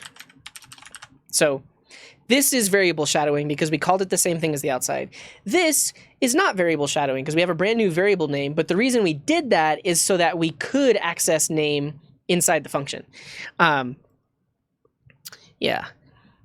Is this called Lexicalscope? So Lexicalscope is the scope of the things around it. So yeah, technically, yeah. So technically here, name is lexically scoped. Actually, I don't even know if I'm saying that right, but because it's contained within the same scope, name is going to have the value that it has outside of here. Okay, to the point that I wanted to get to, I don't even remember what it was, though. Let me think for a second. I've been talking for like 2 hours.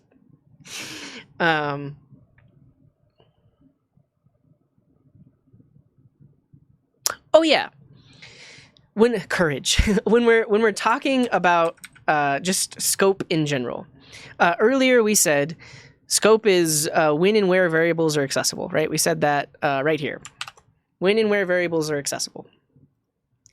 There are some rules that the JavaScript engine goes through when determining is this variable accessible or can I use it, that kind of thing. And so basically what will happen, so picture this. You are the JavaScript engine. You have been given the task of executing this code. What do? Let's say you're here. It's, if you think about this, like, all right, we have 2 variable references, right? I need to, as a computer, as a JavaScript engine, I need to create a string, and I need to put 2 variables inside of it. Name to greet was passed into the function that we're inside of right now, so I'll just use that value because it exists right there. But here, they're referencing this thing called name. And one of the first things the JavaScript engine will do is it'll say, well, does the current function scope have a variable called name? It doesn't.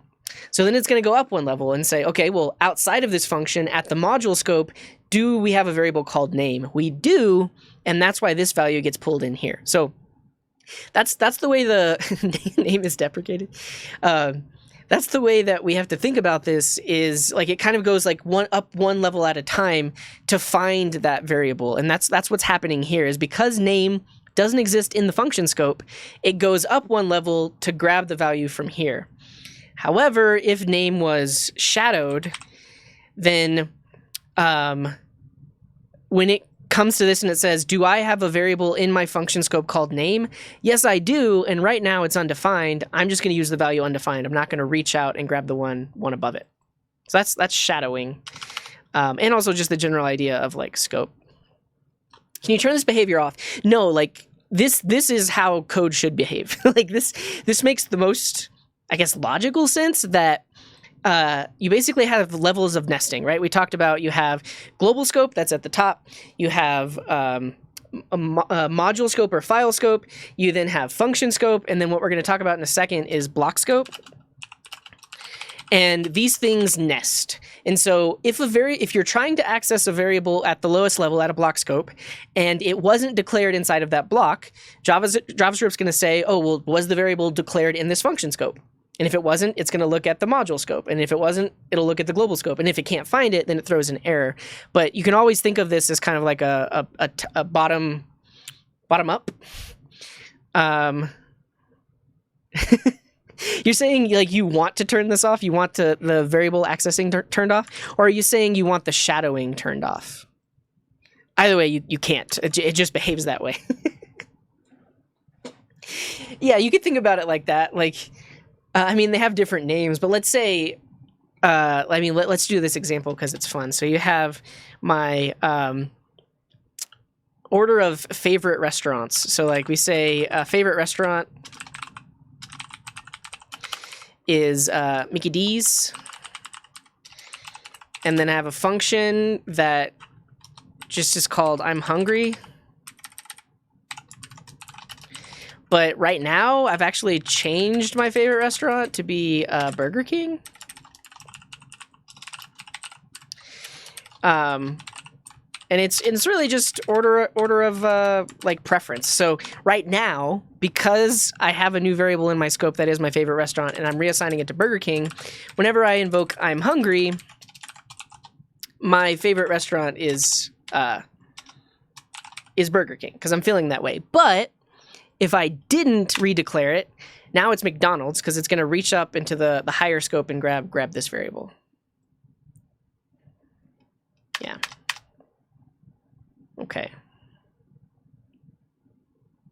Yeah, and that's a good point, TypeScript Tea Time. Thank you for bringing it up. If I were to turn my linter on, actually, let me do it. Let me turn on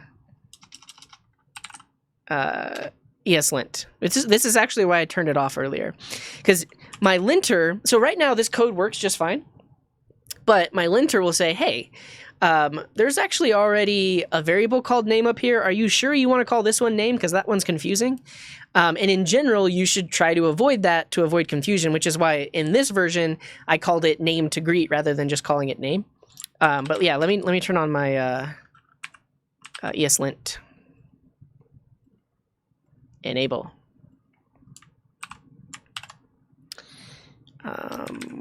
This right here. So if we go back to the code I have before, my linter says name is already declared in the upper scope.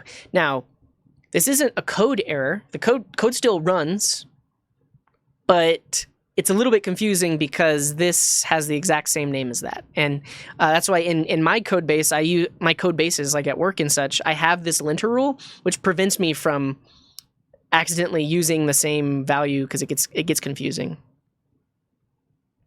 That makes sense, says Michael.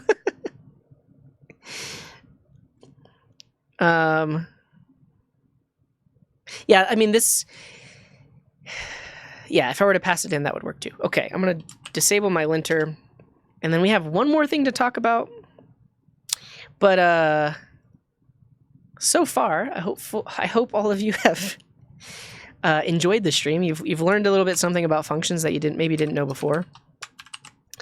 What is the last thing I wanted to talk about? Oh, block scope, right? We didn't even get to that. Or did we? Oh. Yeah, we actually didn't even get to talk about block scope. We just talked about shadowing. I'm going to skip it just because I did kind of talk about it here. Where? Here?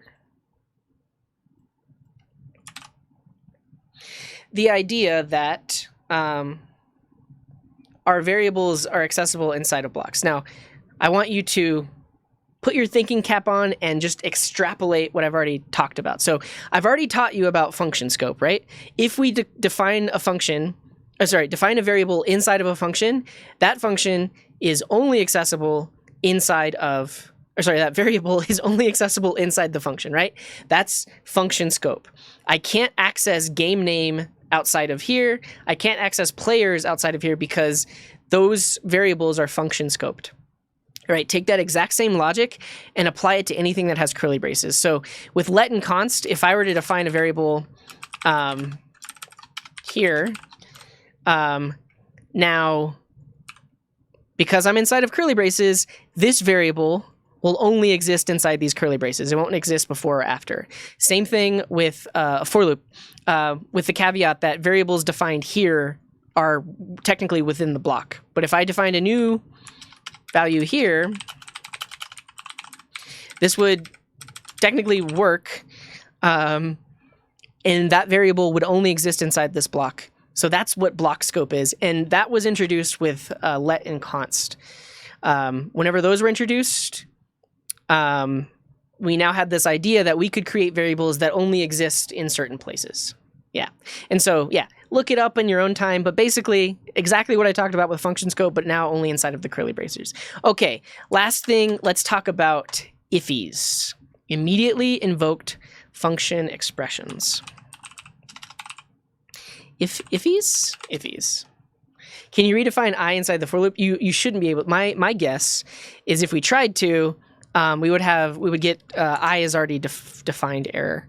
Am I not running this function? Oh, let me just start up Quokka.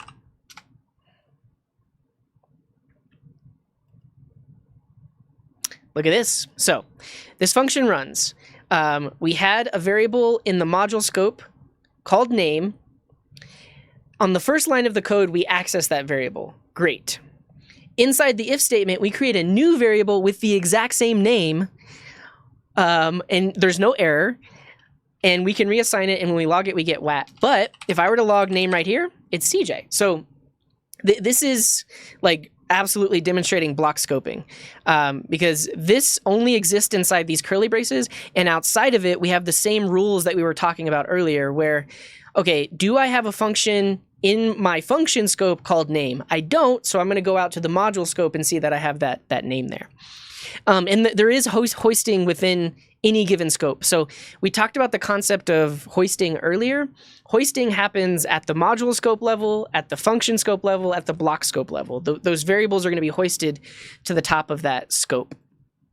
Yeah. Okay. But for what TypeScript tea time was just asking, can you? So because we have this, can I say like let I equal 5? It actually works. Wow. Okay. I didn't think it was going to work. Mainly because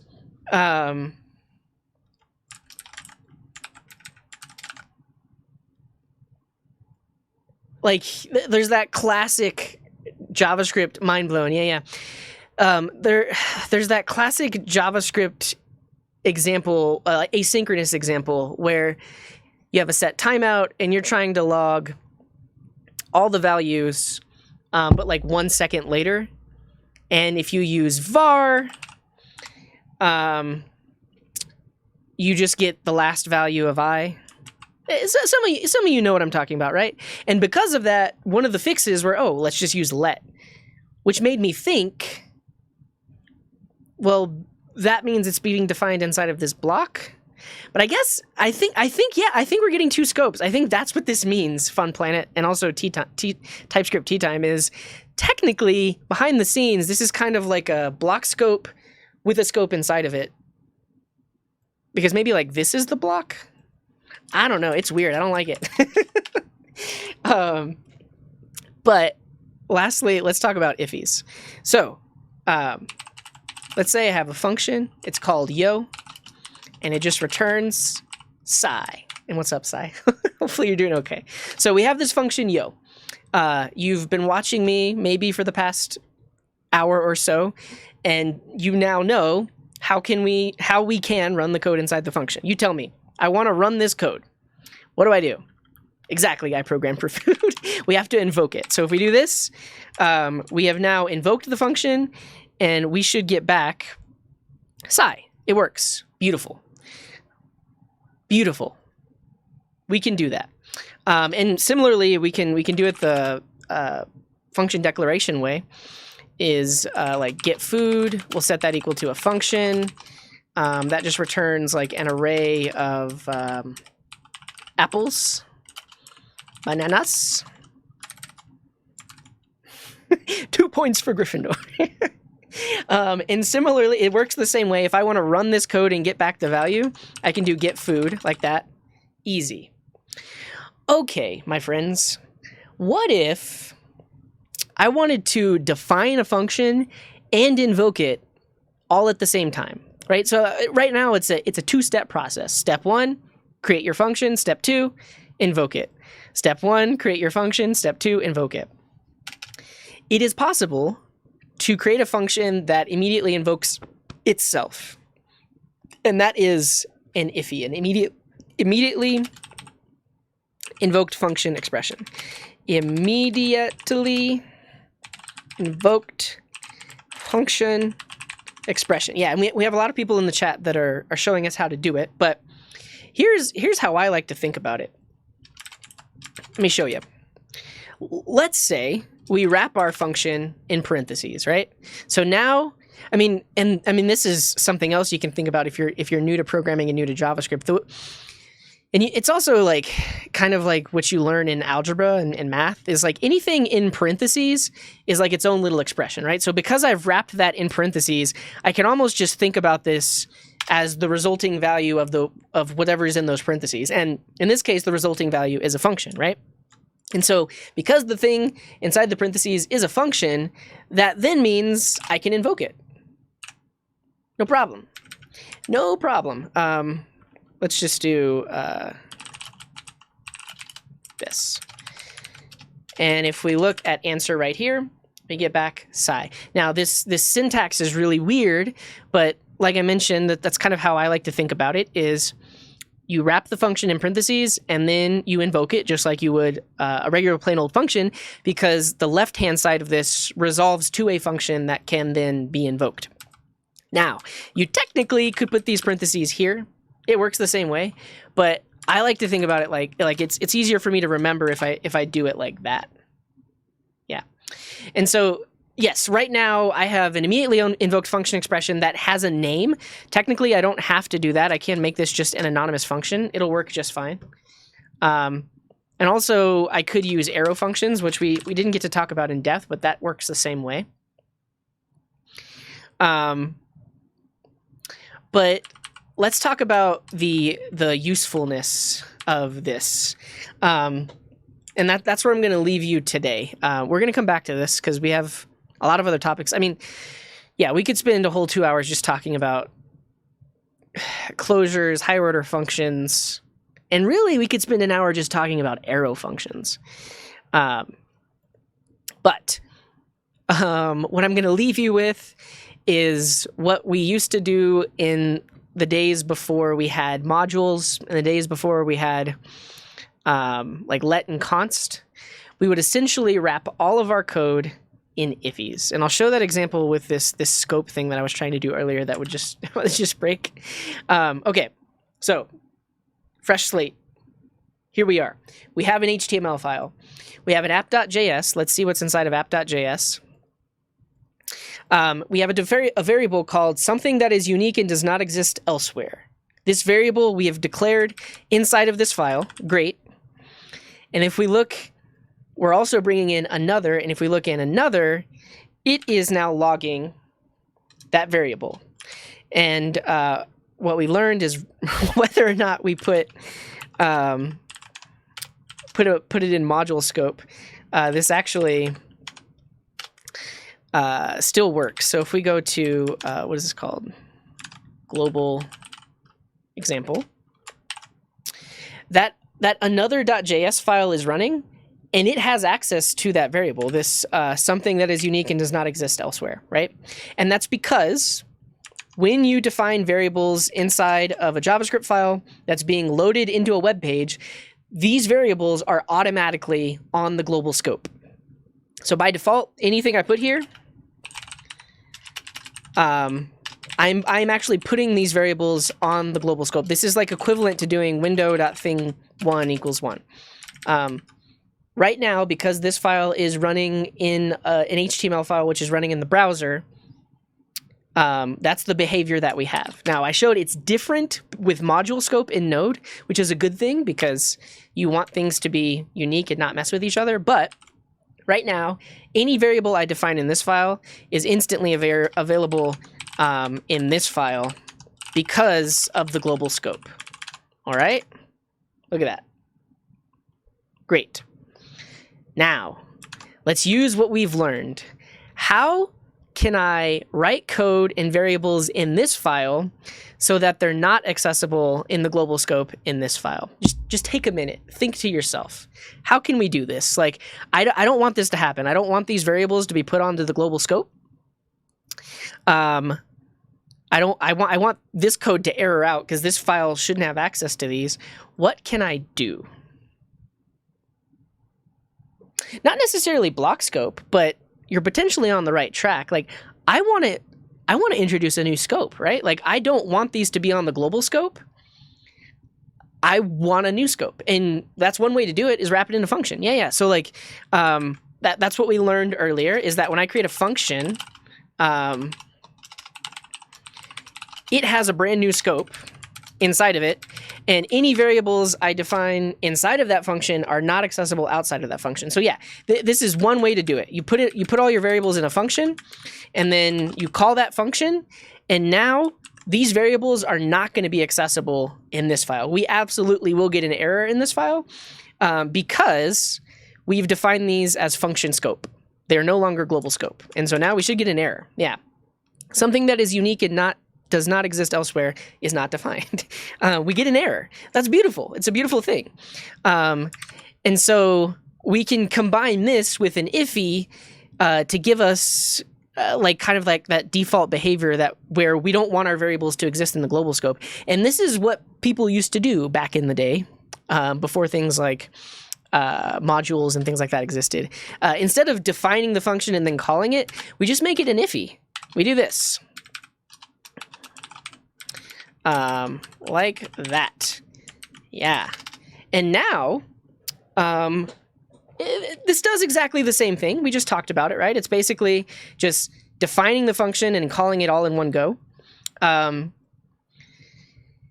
Yeah, and so, yeah, Michael is asking, what's the reason of using an Iffy over just making a function call it? It's really just style preference, because at the end, and also, we can no longer reference it after it's been called. So that's one key difference, is right now, because I have this named function, I can call this anywhere within this scope, which is the global scope.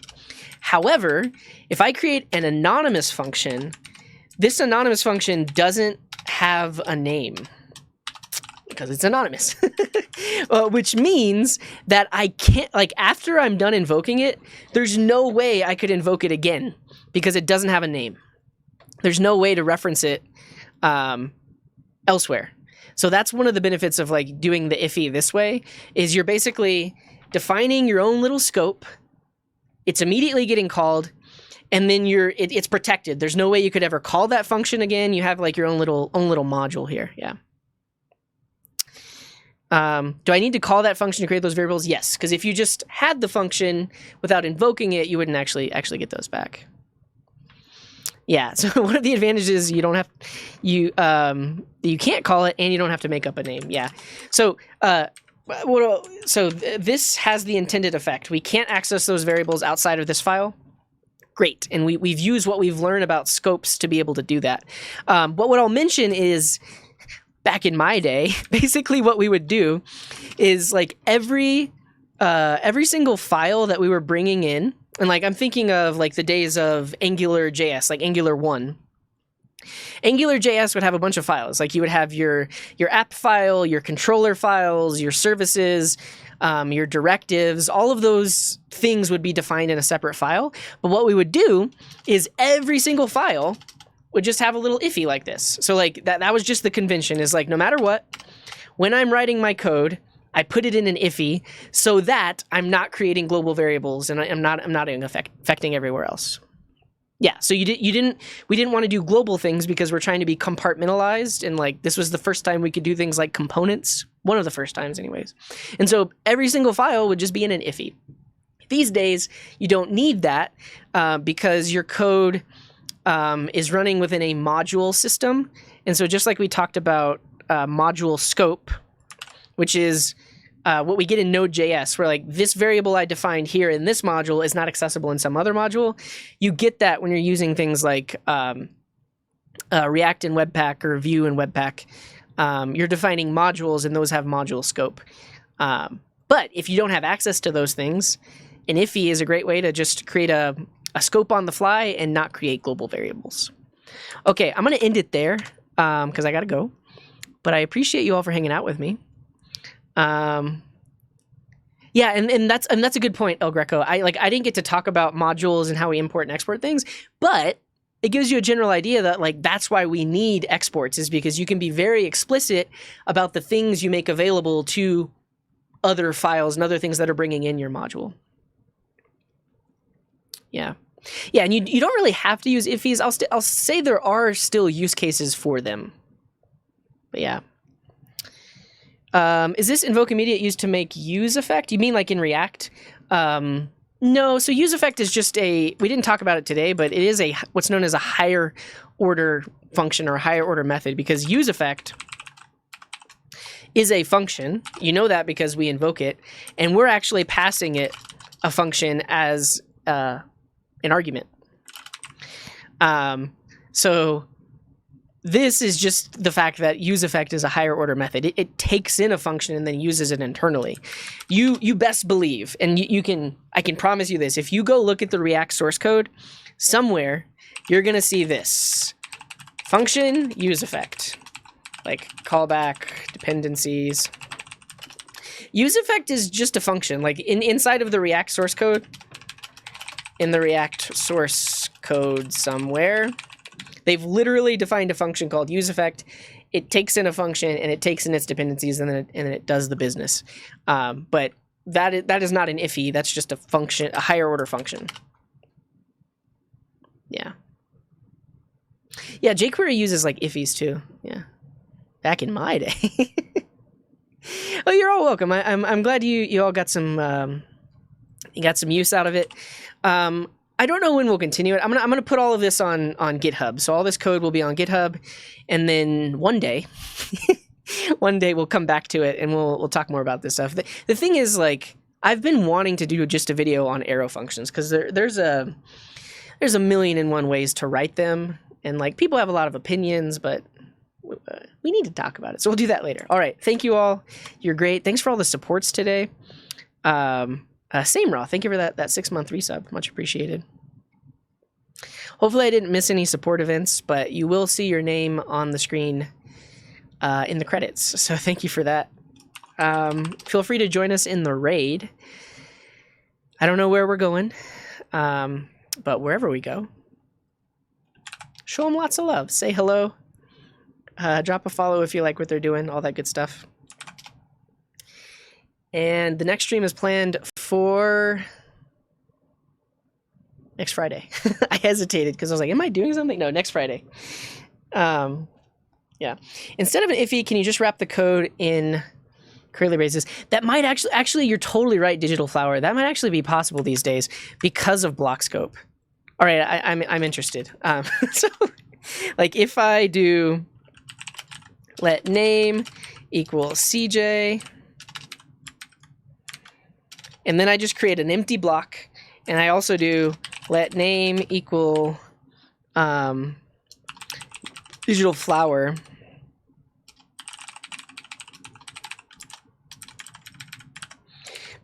And then after the block, So CJ, yeah. Wow. I haven't even thought about this, but you're absolutely right. So because we now have block scope, now because block scope is a thing, you actually don't even need an Iffy if you're using it for the use case of creating a scope on the fly. Now, if you want to create a scope on the fly, just throw some curly braces. That's all you got to do. We don't even need Iffys. Yeah. Okay. All right, I'm going to go. Thank you for that little tidbit. What was it? A digital flower? That was fun. Okay, wherever you are in the world, have a wonderful morning, afternoon, evening, or night. And until next time, here's this.